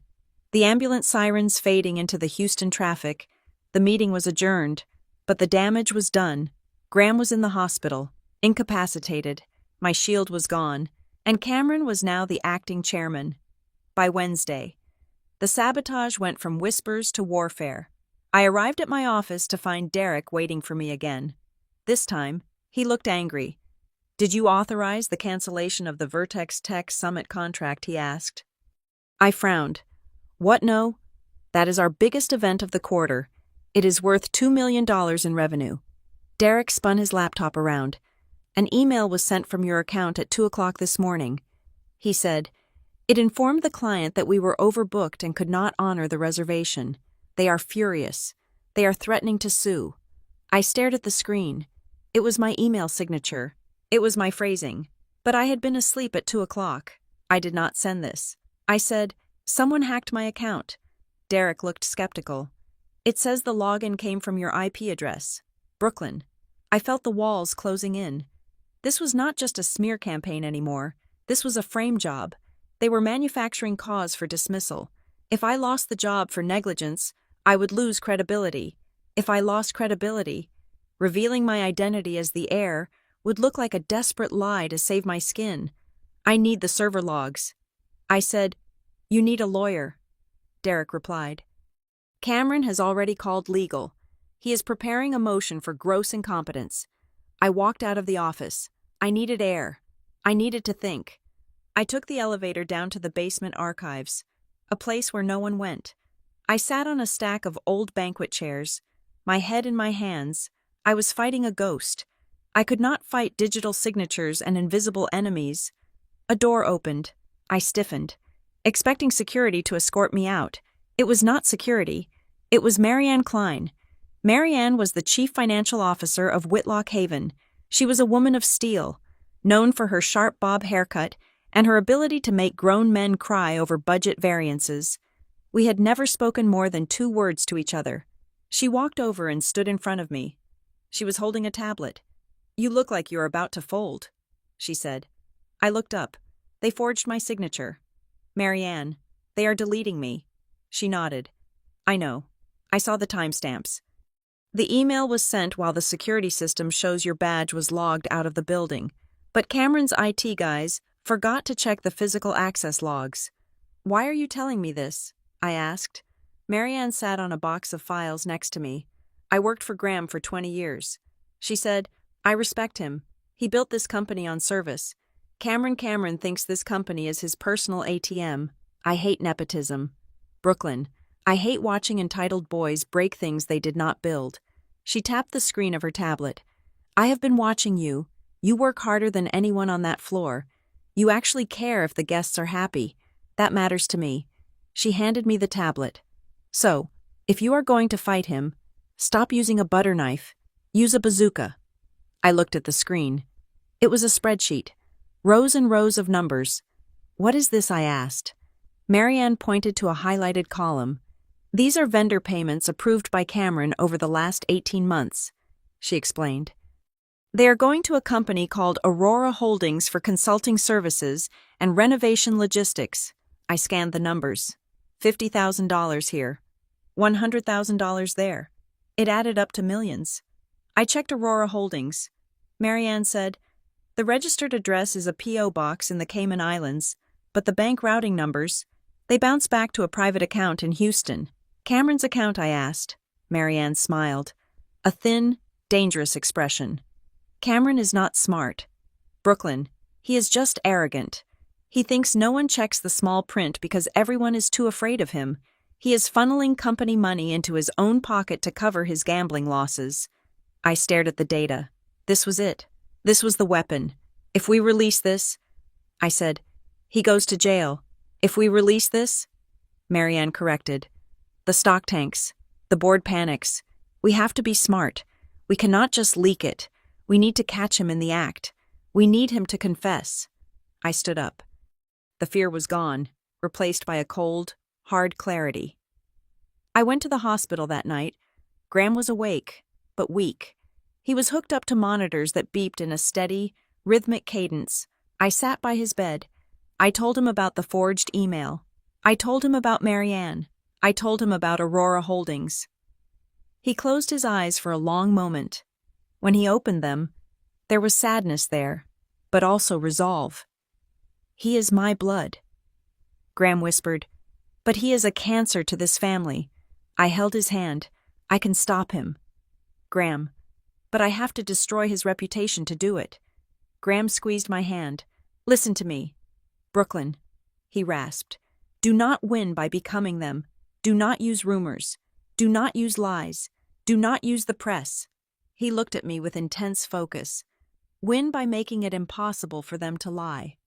I understood. I went back to the office the next morning. I walked past the staring secretaries. I walked past Derek Shaw.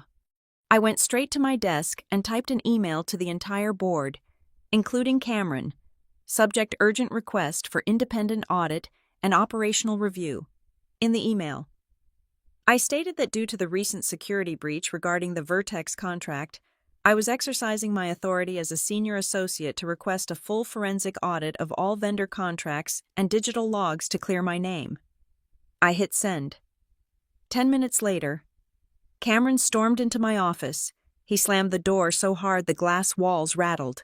Who do you think you are? He hissed. You do not order audits. You are a waitress. We are about to fire.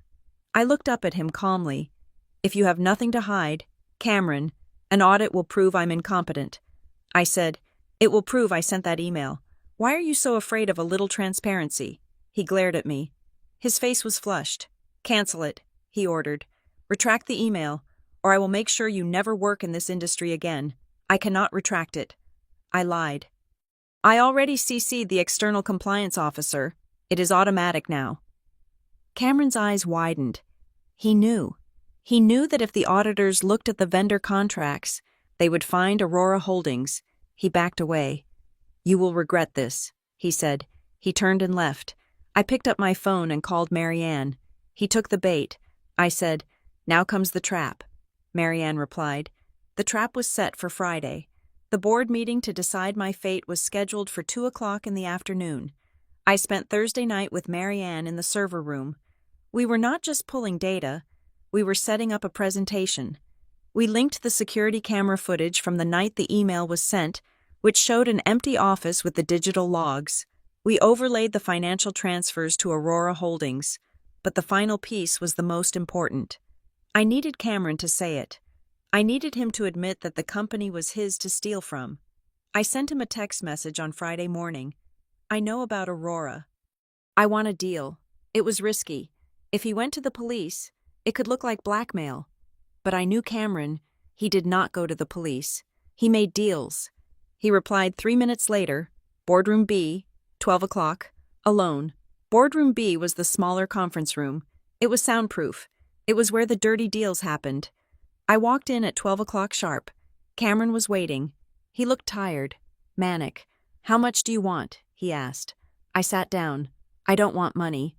Cameron, I want you to resign. He laughed. A harsh barking sound. Resign. You are insane. I am the Whitlock heir. I own this place. You are stealing from this place. I said, $5 million to a shell company. That is embezzlement. He slammed his hand on the table. It is my money, he shouted. It is my family's name on the building. I earned it. I deal with the unions. I deal with the investors. I deal with the old man's slow decline. I deserve every penny. He was shouting now, pacing the room. You think a few spreadsheets scare me? I will bury you.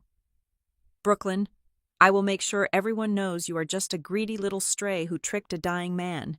I will. He stopped. I was looking at the smoke detector on the ceiling. A tiny red light was blinking. What are you looking at? He demanded. I looked back at him. I am looking at the new audio-visual system we installed last week. I said. Cameron followed my gaze. He saw the camera lens hidden in the fixture. He saw the red recording light. I stood up. You said win by making it impossible for them to lie. I whispered to myself.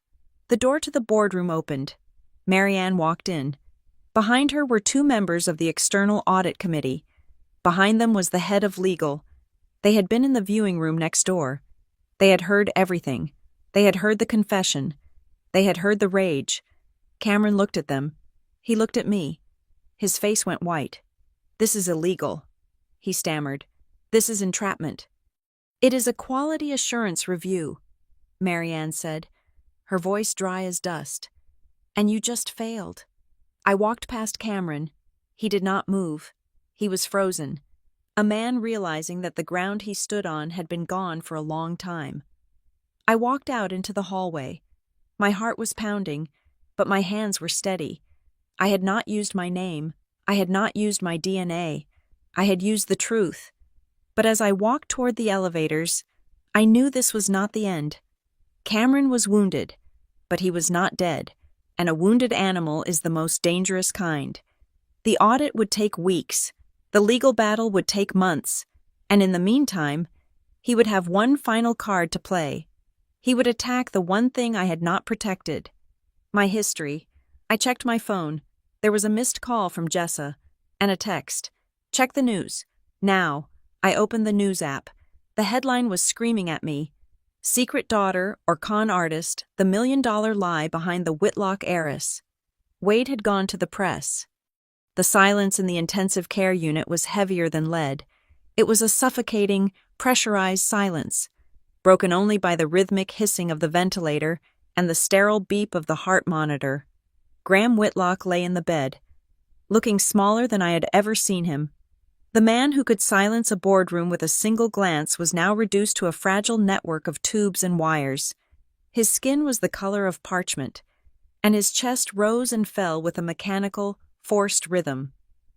I stood by the window, looking out at the Houston skyline. It was raining, a gray, miserable drizzle that blurred the lights of the city. My phone was vibrating in my pocket, a constant, angry buzz. I did not check it. I knew what it was. It was the world outside exploding. Marianne Klein walked into the room. She looked exhausted. Her sharp bob was slightly disheveled, and she was holding a tablet like a shield. He made the move, she said quietly. Her voice was flat. I turned from the window. Cameron. Marianne nodded. He called an emergency board meeting 20 minutes ago. Since Graham is incapacitated, he invoked Article 42 of the corporate bylaws, emergency succession. He is arguing that Graham's health crisis renders him unfit to govern, and that his recent decisions, meaning hiring you and blocking the audit, were symptoms of cognitive decline. He is locking us out. I said, he is trying to... She corrected. He has suspended your security clearance. Brooklyn. As of this morning. You are barred from the Harbor Crest and the corporate headquarters. He is painting this as a rescue mission. He is the stable hand on the wheel, saving the company from a senile old man and his manipulative protege. I looked at Graham. He was asleep, sedated heavily to protect his heart. He could not fight this. I am not a protege.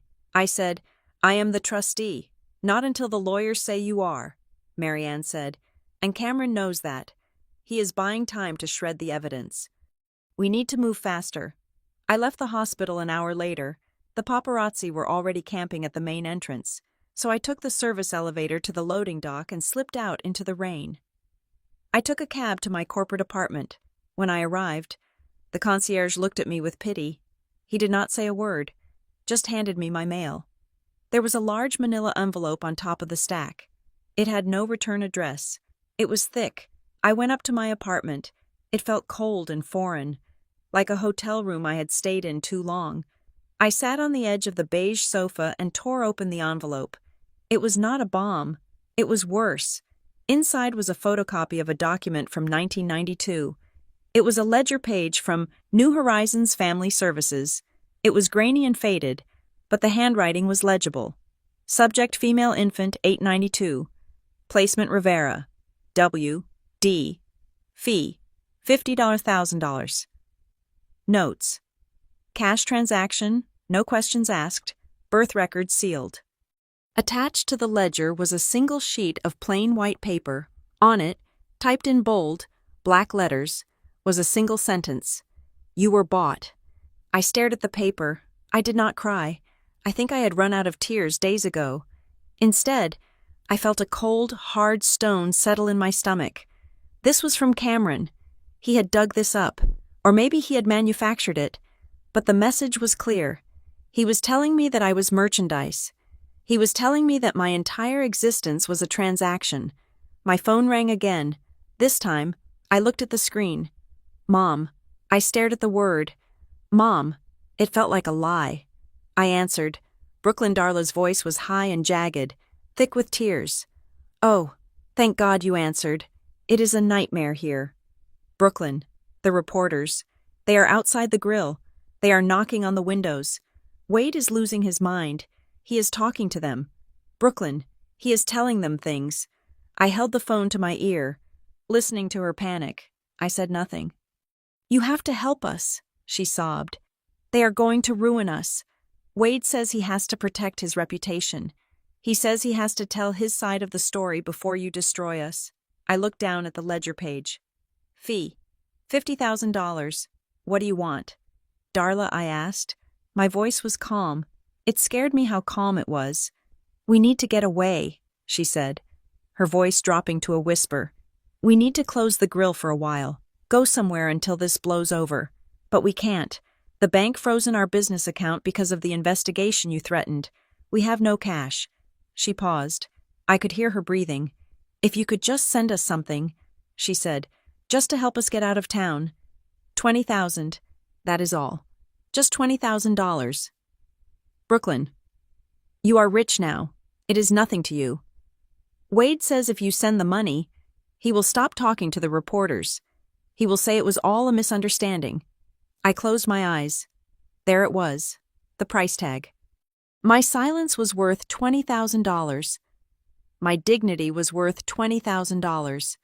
For 33 years, I had chased their approval. I had worked double shifts. I had handed over my tips. I had paid their mortgage.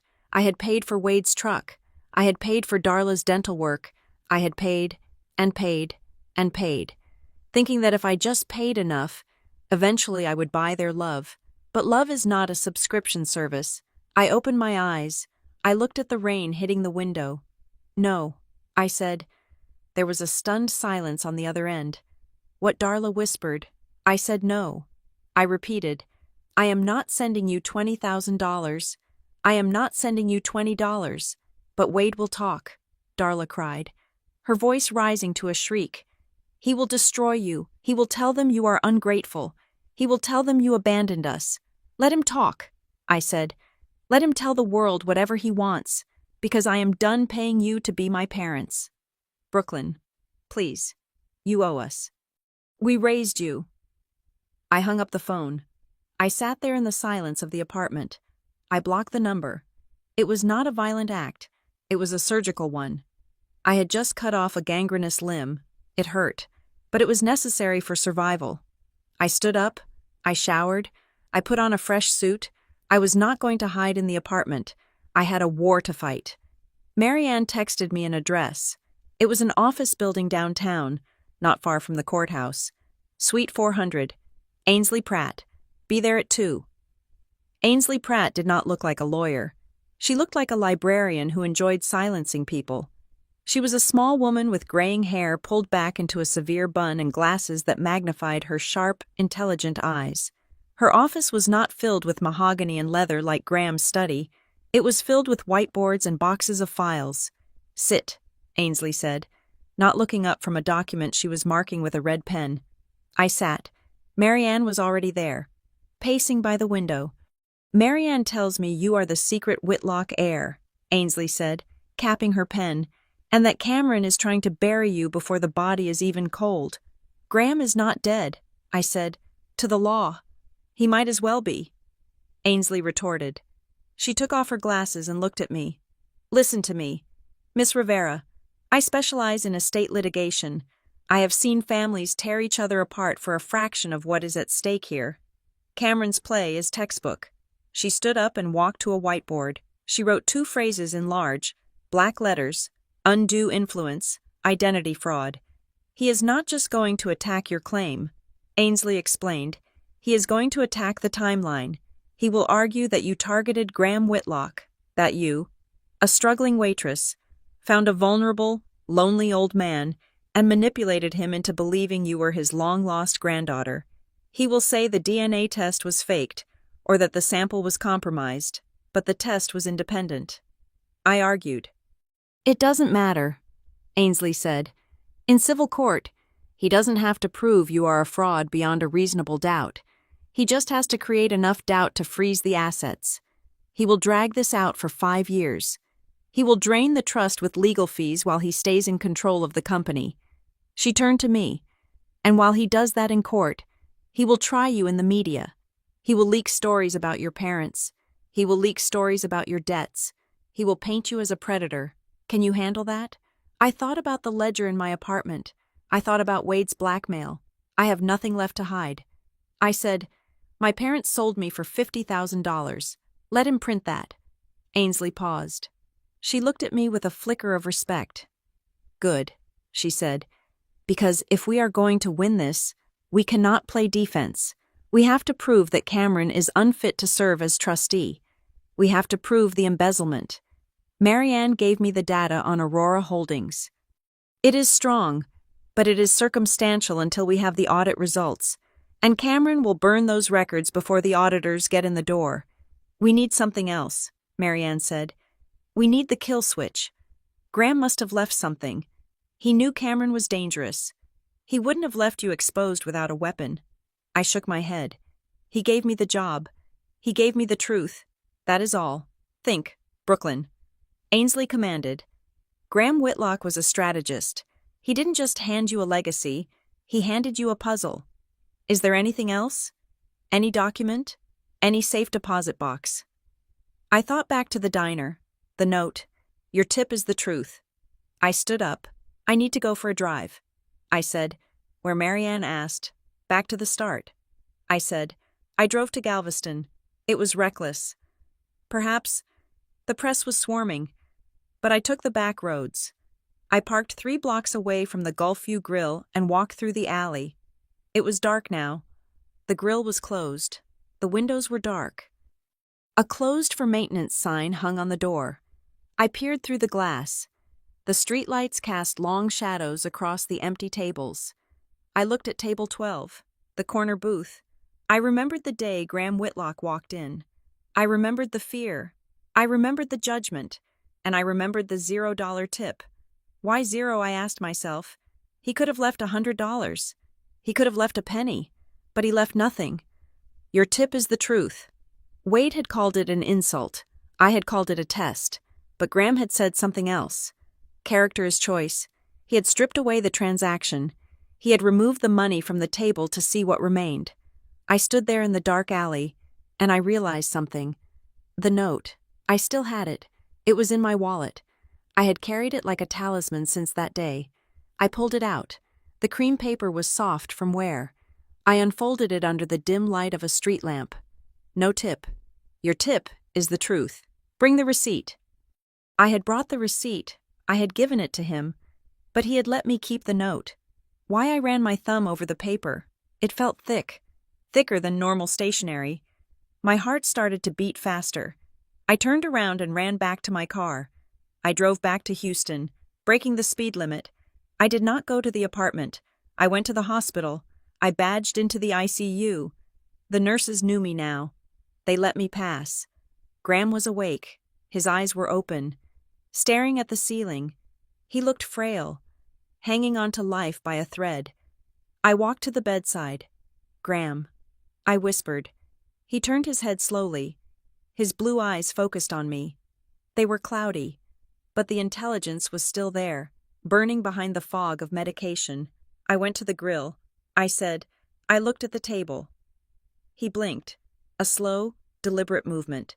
The note, I said, pulling it from my pocket. You let me keep it. Why? Graham's lips moved. His voice was a dry rattle, barely audible over the hiss of the oxygen. Not just an invitation, he wheezed. I leaned closer, my ear inches from his mouth. It is a key, he whispered. He raised a trembling hand and tapped the paper in my hand. Then he tapped it again. Open it, he breathed. Then his eyes closed, and the monitor beeped a little faster as his heart rate spiked from the exertion. The nurse stepped in. You need to let him rest, Miss Rivera. I nodded and backed away. I walked out into the corridor. I held the note under the bright fluorescent lights of the hospital hallway. Open it. I looked at the edge of the paper. It was bonded stationery, heavy stock. But when I looked closely at the corner, I saw a microscopic seam. It wasn't one piece of paper. It was two thin sheets, pressed together with immense pressure. My hands were shaking. I used my fingernail to gently pry at the corner. It separated. There was something in between the layers. I carefully peeled the two sheets apart. It made a soft tearing sound. Hidden between the layers of the stationery, invisible to the naked eye unless you destroyed the note to find it, was a pattern. It was printed in a strange, reflective ink that I hadn't seen before. It wasn't text. It was a sequence of numbers and letters.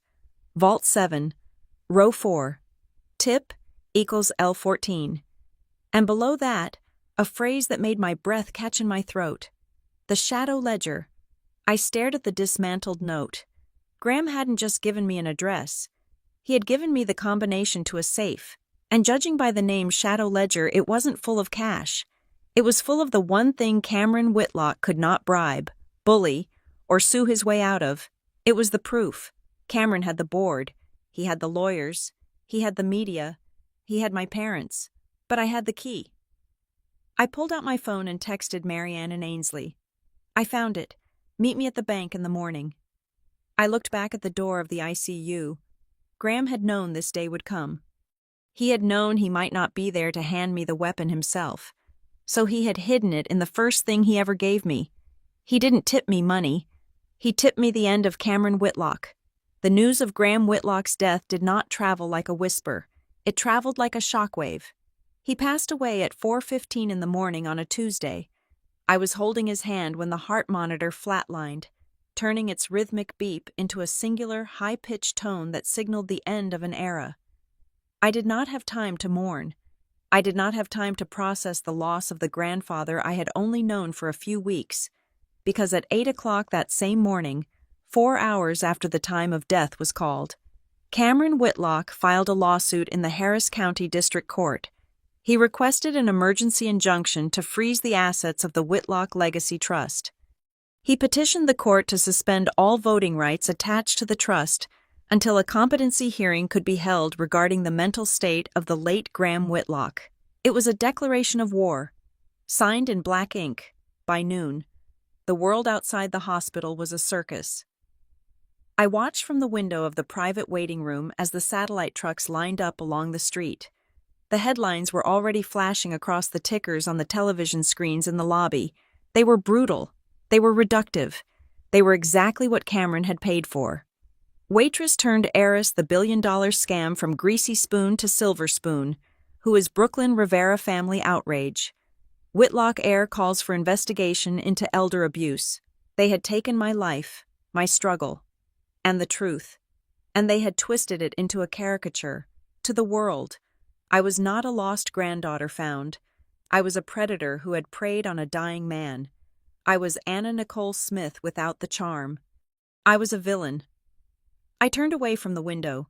Marianne Klein was standing by the door, her face pale but set in grim determination. "The funeral is set for Friday," she said, "but the reading of the will is today. Cameron insisted on it. He wants to open the floor before the market closes." I smoothed the front of my black dress. It was a dress I had bought at a discount store 3 years ago for a manager's funeral. It felt cheap against my skin, but it was all I had. "Let us go," I said. The law offices of Pratt & Rowe were located in a glass tower that looked down on the rest of Houston like a judgment. The conference room was vast, with a table long enough to land a plane on. Cameron was already there. He sat at the head of the table, flanked by 3 lawyers who looked like they cost more per hour than I used to make in a year. Cameron did not look like a grieving nephew. He looked like a man who had just won the lottery and was waiting for the check to clear. He did not look at me when I entered. He looked through me. Ainsley Pratt sat at the other end. She gestured for me to sit beside her. Marianne took the seat on my other side. The executor of the estate, a man named Mr. Sterling, cleared his throat. He opened the heavy leather binder in front of him. "I will skip the preamble," Mr. Sterling said, his voice dry. "We are here to address the disposition of the primary voting trust." He adjusted his glasses. "I, Graham Whitlock, being of sound mind and body, hereby revoke all prior beneficiary designations regarding the Whitlock Legacy Trust." Cameron leaned forward. "This was the moment. I hereby designate my granddaughter, Brooklyn Rivera, born Evelyn Whitlock II, as the sole trustee and primary beneficiary, granting her 51% voting control of Whitlock Haven Hospitality." The room went silent. Cameron did not flinch. He did not scream. He simply smiled. There was a catch. There is always a catch. However, Mr. Sterling continued, "Given the circumstances of her discovery, this transfer of power is subject to a probationary period of 60 days. During this time, the beneficiary must submit to a full identity verification and legal audit. If any evidence of fraud, coercion, or undue influence is found, the trust reverts to the secondary beneficiary, Cameron Whitlock." Cameron's smile widened. It was predatory. "Thank you, Mr. Sterling," Cameron said. He stood up and buttoned his jacket. He looked at me then. His eyes were cold and dead. 60 days. Cameron said softly, "You will not last 60 hours. He walked out of the room, his lawyers trailing behind him like a pack of wolves. "He is right," Ainsley said, packing up her files. "He is not going to wait 60 days. He has already filed for a preliminary hearing to strip you of the title before the probation even starts. We are going to court tomorrow." The courtroom the next day was packed. It smelled of floor wax and stale coffee. The press gallery was full. I could feel their eyes on the back of my neck, sketching me, judging me. Cameron's lead attorney was a man named Mr. Thorne. He was tall, theatrical, and loud. He paced in front of the judge, a stern woman named Judge Harper, and painted a picture of me that was so horrific I almost believed it myself. "Your Honor," Mr. Thorne boomed, "we have a clear case of elder abuse. Graham Whitlock was 78 years old. He had a history of cardiac issues, and suddenly, in the last month of his life, a waitress from a roadside diner appears, a woman with massive debts, a woman whose own parents describe her as desperate for money. He pointed a finger at me. She isolated him. She manipulated him. She used a forged DNA test to confuse a dying man. We are asking the court to invalidate the will on the grounds of undue influence and identity fraud. We are asking that Mr. Cameron Whitlock be reinstated as the rightful guardian of the company." Judge Harper looked at Ainsley. "Miss Pratt, your response." Ainsley stood up. She did not pace. She did not shout. She walked to the podium with the calm efficiency of an executioner. "Your Honor," Ainsley said, "the plaintiff's entire argument rests on the idea that Graham Whitlock was frail and easily manipulated. We intend to prove that not only was Mr. Whitlock of sound mind, but that he initiated the contact with Miss Rivera, not the other way around." Ainsley motioned to the clerk. "Exhibit A, the DNA results." She projected the documents onto the screen. 2 independent laboratories, Ainsley stated, one in Houston, one in Zurich. Both confirm a 99.9% match. Miss Rivera is not a stranger. She is blood. That proves biology. Mr. Thorne interrupted. "It does not disprove manipulation. She could have found out she was related and used it to extort him." Ainsley smiled. It was a sharp, dangerous smile. "Exhibit B," she said. The screen changed. It was a video file. It was Graham. He was sitting in his study, looking at the camera. The timestamp was dated 3 days before he died. Graham Whitlock," he said in the video, his voice weak but clear, "am recording this statement to verify my intent. I have found my granddaughter.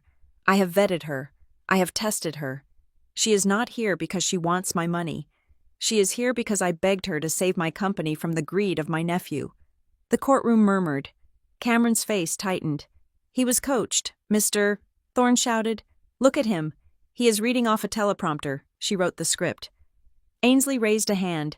"If the court pleases," she said, "I would like to call Miss Rivera to the stand to address the timeline of events." I walked to the witness stand. I placed my hand on the Bible. I swore to tell the truth. I sat down. I looked at Cameron. He was glaring at me, trying to intimidate me. But I had faced angry drunks at the diner who were scarier than him. "Miss Rivera," Ainsley asked, "when did you first meet Graham Whitlock?" "July 15th, I said. "He came into the Gulf View Grill. And did you know who he was?" "No." "Did you know you were his granddaughter?" "No." Mr. Thorne stood up. "Objection hearsay. We only have her word for that." I reached into my pocket. "Actually," I said into the microphone, "we have his word." I pulled out the plastic evidence bag containing the receipt and the note. "Your Honor," I said, turning to the judge, "this is the receipt from that lunch. Graham Whitlock left me a tip of exactly $0, and he left this note." I held up the cream-colored paper. "No tip. Your tip is the truth. The date on the receipt is July 15th, I explained. "But if you look at the forensic analysis of this note," Ainsley handed a report to the judge. "The ink on this note was analyzed." I continued. "It matches a pen found in Graham Whitlock's desk. But more importantly, the stationery is from a batch that Graham ordered in June. He wrote this note weeks before he ever walked into the diner." I looked directly at Cameron. "He did not stumble into my diner." I said firmly, "He came there to test me. He knew who I was. I did not manipulate him. He orchestrated this entire meeting. If this was a con, Your Honor, then Graham Whitlock was the con artist, and I was the mark." The judge examined the note. She looked at the date. She looked at Cameron. Mr. Thorne looked flustered. He whispered furiously to Cameron. "This proves nothing," Thorne argued. "It just proves he was obsessed. It proves he was delusional. We have one more witness." "Your Honor," Ainsley said. The doors at the back of the courtroom opened. A small, elderly man walked in. He walked with a cane, looking terrified. He wore a cheap suit that was 2 sizes too big. "State your name for the record," Ainsley said. "Arthur Vance," the man whispered. "And where did you work between 1990 and 1996? "Mr. Vance. I was a records clerk," he said, "at New Horizons Family Services." The room went deadly quiet. Even Cameron stopped whispering. "Mr. Vance," Ainsley said gently, "did you handle the file labeled Infant 892? Arthur Vance nodded. His hands were shaking. "Yes, ma'am." "And can you tell the court the nature of that transaction?" Vance swallowed hard. He looked at me, his eyes full of shame. "It wasn't an adoption," he said. "Not a legal one. It was a placement, a custom order. And who paid for this order?" Ainsley asked. "Mr. and Mrs. Rivera," Vance said. "They paid $50,000 in cash. And did they know the origin of the child?" "Yes," Vance said. "We told them the mother was from a wealthy family and that the child had to disappear. They signed a confidentiality agreement. They knew they were buying a secret, not just a baby." The courtroom erupted. The reporters were typing furiously. Cameron looked like he had been punched in the gut. His narrative about my loving, concerned parents had just been incinerated. They were not concerned parents. They were accomplices to a crime. Judge Harper banged her gavel. "Order, order in this court." She looked at Cameron. "Mr. Thorne," she said, her voice icy, "your argument for undue influence relies heavily on the testimony of the Rivera family. That testimony is now highly suspect. The evidence suggests that Graham Whitlock was acting to rectify a past wrong, not succumbing to the manipulations of a stranger." She looked at me. "I am inclined to deny the injunction," she said. "The will stands. The probation period will proceed. But Miss Rivera retains her voting rights as trustee effective immediately." Ainsley let out a breath. Marianne squeezed my shoulder. We had done it, but Cameron stood up. "Wait," he shouted.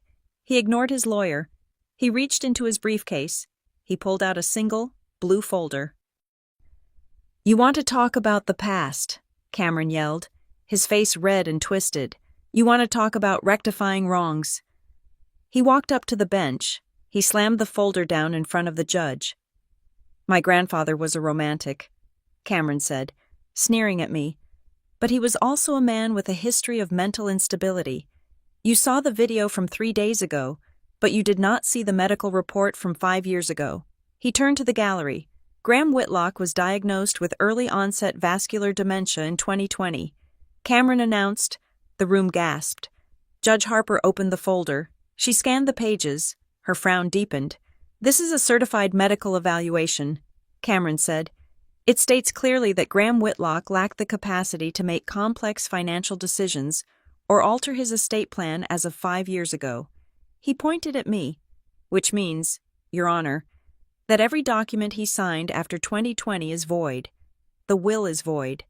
The trust amendment is void." "She is not the trustee. She is nothing." Ainsley stood up, her face pale. "Your Honor, this is an ambush. We have never seen this document. I have seen it." Cameron lied smoothly. "It was in his private medical archives. I tried to protect his dignity. I tried to keep it hidden.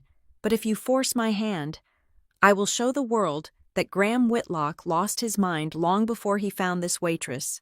Judge Harper looked at the document. She looked at me. The certainty in her eyes was gone. "This changes things," the judge said slowly. "If this medical report is authentic, it predates the will." She banged the gavel. "I am granting a temporary stay on the transfer of power. The court will recess for 72 hours to authenticate this medical report. Until then, the assets remain frozen." Cameron turned to me. He smiled. It was the smile of a man who had just played an ace when everyone thought the deck was empty. "Welcome to the family. Brooklyn," he whispered as he walked past me. "We played dirty." I stood there, stunned. The victory had been snatched away in seconds. I looked at Ainsley. "Is it real?" I asked. "Did he really have dementia?" Ainsley shook her head. "Graham was sharp as a tack until the end. You know that. I know that. Then it is a forgery," Marianne said. "A damn good one. But we have 72 hours to prove it," Ainsley said, packing her bag frantically. I looked at the blue folder on the judge's bench. "We don't need 72 hours, I said, thinking of the code Graham had left me in the note. "Vault 7, row 4. I looked at Marianne. "We need to get to the bank," I said. Cameron thought he had won with a piece of paper. He didn't know I had the rest of the library. The 72 hours of the court recess felt less like a pause and more like the holding of breath before a gunshot. Cameron Whitlock spent that time giving interviews, standing on the courthouse steps with a sorrowful expression, talking about the tragedy of dementia and the vulnerability of the elderly. He played the part of the grieving, protective nephew to perfection. He thought he had won. He thought the blue medical folder he had slammed onto the judge's bench was the final word. He did not know about the bank vault. The hearing reconvened at 9 o'clock on Friday morning. The courtroom was even more crowded than before. This time, however, the atmosphere was different. There was a charge in the air, the static electricity of a storm about to break.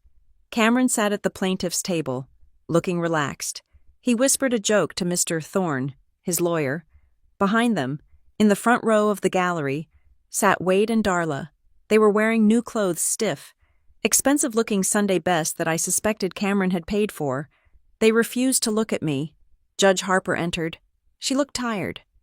"We are here to review the authenticity of the medical evidence submitted by the plaintiff," she said, adjusting her glasses. "Mr. Thorne, you may proceed." Thorne stood up. "Your Honor, the medical report is conclusive. Graham Whitlock was diagnosed with vascular dementia 5 years ago. He was legally incompetent. Therefore, the will is void. The trust amendment is void. This entire charade is over." He sat down, smug satisfaction radiating off him like heat. Judge Harper turned to Ainsley Pratt. "Miss Pratt." Ainsley stood up. She did not bring a folder. She brought a heavy, metal banker's box. She placed it on the table with a loud thud that echoed through the room. "Your Honor," Ainsley said, her voice cutting through the silence. "The plaintiff claims Graham Whitlock was incompetent. They claim he did not know what he was doing. They claim he was a victim. She opened the box. We would like to submit new evidence. This evidence was retrieved yesterday morning from a safe deposit box at the First National Bank of Houston. It was accessed using a code hidden within the very note Graham Whitlock left for Brooklyn Rivera at the Gulfview Grill. Cameron frowned. He leaned forward, his eyes narrowing. Ainsley pulled out a flash drive and handed it to the bailiff. "Please play file number 1, she said. The large screens in the courtroom flickered to life. The date stamp in the corner of the video read, October 14th, 2020. The image showed a conference room. Seated at the table was Graham Whitlock. He looked younger, stronger. Sitting across from him were 3 people: a notary public, a high-ranking judge from the appellate court, and Dr. Eris Thorne, one of the leading neurologists in the country. I stared at the screen. Graham spoke. "My name is Graham Whitlock," he said to the camera. "Today is October 14th, 2020. I am here to undergo a full cognitive evaluation and competency hearing. I am doing this because I suspect that in the future, my nephew, Cameron Whitlock, may attempt to challenge my mental state to seize control of my company." The courtroom gasped. It was a collective intake of breath that sucked the air out of the room. Cameron went white, his mouth opened, but no sound came out. On the screen, "Doctor." Thorne conducted a series of tests. Graham answered every question with sharp, biting clarity. At the end of the video, the doctor turned to the camera. "I certify that Graham Whitlock is of sound mind, superior intellect, and full legal capacity," the doctor said. "Any claims to the contrary are medically unfounded." Ainsley paused the video. She turned to Cameron, who was now gripping the edge of the table so hard his knuckles were colorless. Graham Whitlock did not have dementia, Ainsley declared. He had a nephew who tried to bribe a doctor to fake a diagnosis, and Graham knew it. He set a trap. He let you believe you had the leverage, Cameron, while he documented every single move you made. "Objection," Thorne screamed, jumping up. "This is ambuscade. We haven't seen this." "Sit down, Mr. Thorne," Judge Harper barked. She was staring at Cameron with a look of pure disgust. Ainsley was not done. "That handles the will," she said. "Now, let us handle the money." She pulled a stack of documents from the metal box. "This is the shadow ledger," Ainsley announced. "It contains 10 years of unredacted financial records for Whitlock Haven Hospitality." She held up a specific page. "Here we have a series of wire transfers totaling $5 million to Aurora Holdings. The plaintiff, Cameron Whitlock, authorized these transfers. He claimed they were for renovation consulting." Ainsley projected the document onto the screen. Next to it, she projected a second document. "This is the incorporation paper for Aurora Holdings," she said. "It lists the sole beneficiary as Cameron Whitlock." She turned to the jury box. Though there was no jury, only the court of public opinion. "He was not paying consultants, Your Honor. He was paying himself. He was stealing from the company. And when Graham found out and threatened to expose him, Cameron tried to declare him insane." Cameron stood up. He was shaking. It wasn't fear anymore. It was the wild, cornered rage of a narcissist whose mask had shattered. "That is a lie," Cameron shouted, his voice cracking. The old man was senile. He didn't know what he was doing. He let a waitress manipulate him. He pointed a trembling finger at me. "I did not steal anything. I built that company while he was chasing ghosts. I knew about her. I knew about this little fraud before she even walked into the diner." The room went deadly silent. Ainsley smiled. It was the smile of a hunter who just heard the trap snap shut. She walked over to the witness stand. "I am sorry. Mr. Whitlock," she said softly. "Did you just say you knew about Brooklyn Rivera before she walked into the diner?" Cameron froze. His eyes darted around the room. He realized his mistake. Throughout this entire trial, Ainsley said, her voice rising, "You have claimed that Brooklyn was a stranger who targeted your grandfather. You claimed you had no idea who she was until the will was read. But if you knew about her before," she let the implication hang in the air like a guillotine blade. "If you knew," Ainsley continued, "then you knew she was the heir, and you tried to destroy her preemptively." Cameron sank back into his chair. He looked small. He looked defeated. But I was not done. There was one more lie that needed to die today. I stood up. Your Honor, I said, I have one final piece of evidence from the vault. I walked to the gallery. I walked right up to the railing where Wade and Darla were sitting. They looked terrified. They tried to shrink into their seats. I held up a document from the metal box. It was the original copy of the consulting agreement between Graham Whitlock and the Gulf View Grill. Dated 1 week before the lunch, Graham didn't just investigate Cameron. I said, looking at Wade, he investigated you. I turned to the judge. My parents are here as character witnesses for the plaintiff. I said, they were going to testify that I am money hungry, that I abandoned them. I handed the document to the bailiff. This is a sworn affidavit from a private investigator Graham hired. I said, it details a conversation with Wade Rivera in which Wade demanded $50,000 in exchange for keeping my identity secret. When Graham refused to pay, Wade went to Cameron. I looked at Wade. Tell the court. Wade, I said, my voice steady. Tell them how much Cameron paid you to sit in that front row today. Tell them the price of your daughter. Wade looked at the judge. He looked at Cameron, who was staring at the floor. He looked at the reporters, whose cameras were trained on his sweating face. He crumbled. We needed the money, Wade whispered. The business was under. Cameron, Mr. Whitlock, he promised he would pay off the mortgage if we helped him. Darla started to sob. It wasn't a pretty sound. It was the sound of total humiliation. We didn't mean to hurt you. Brooklyn, she wailed. We just wanted to save the grill. I looked at them. For 33 years, I had thought their love was unconditional. Now I knew it was just another line item on a ledger. I turned back to the judge. I rest my case, I said. The aftermath was swift and brutal. Judge Harper did not just deny Cameron's injunction. She referred the evidence of embezzlement to the district attorney's office. She ordered an immediate forensic audit of Cameron's personal assets. Security officers moved in.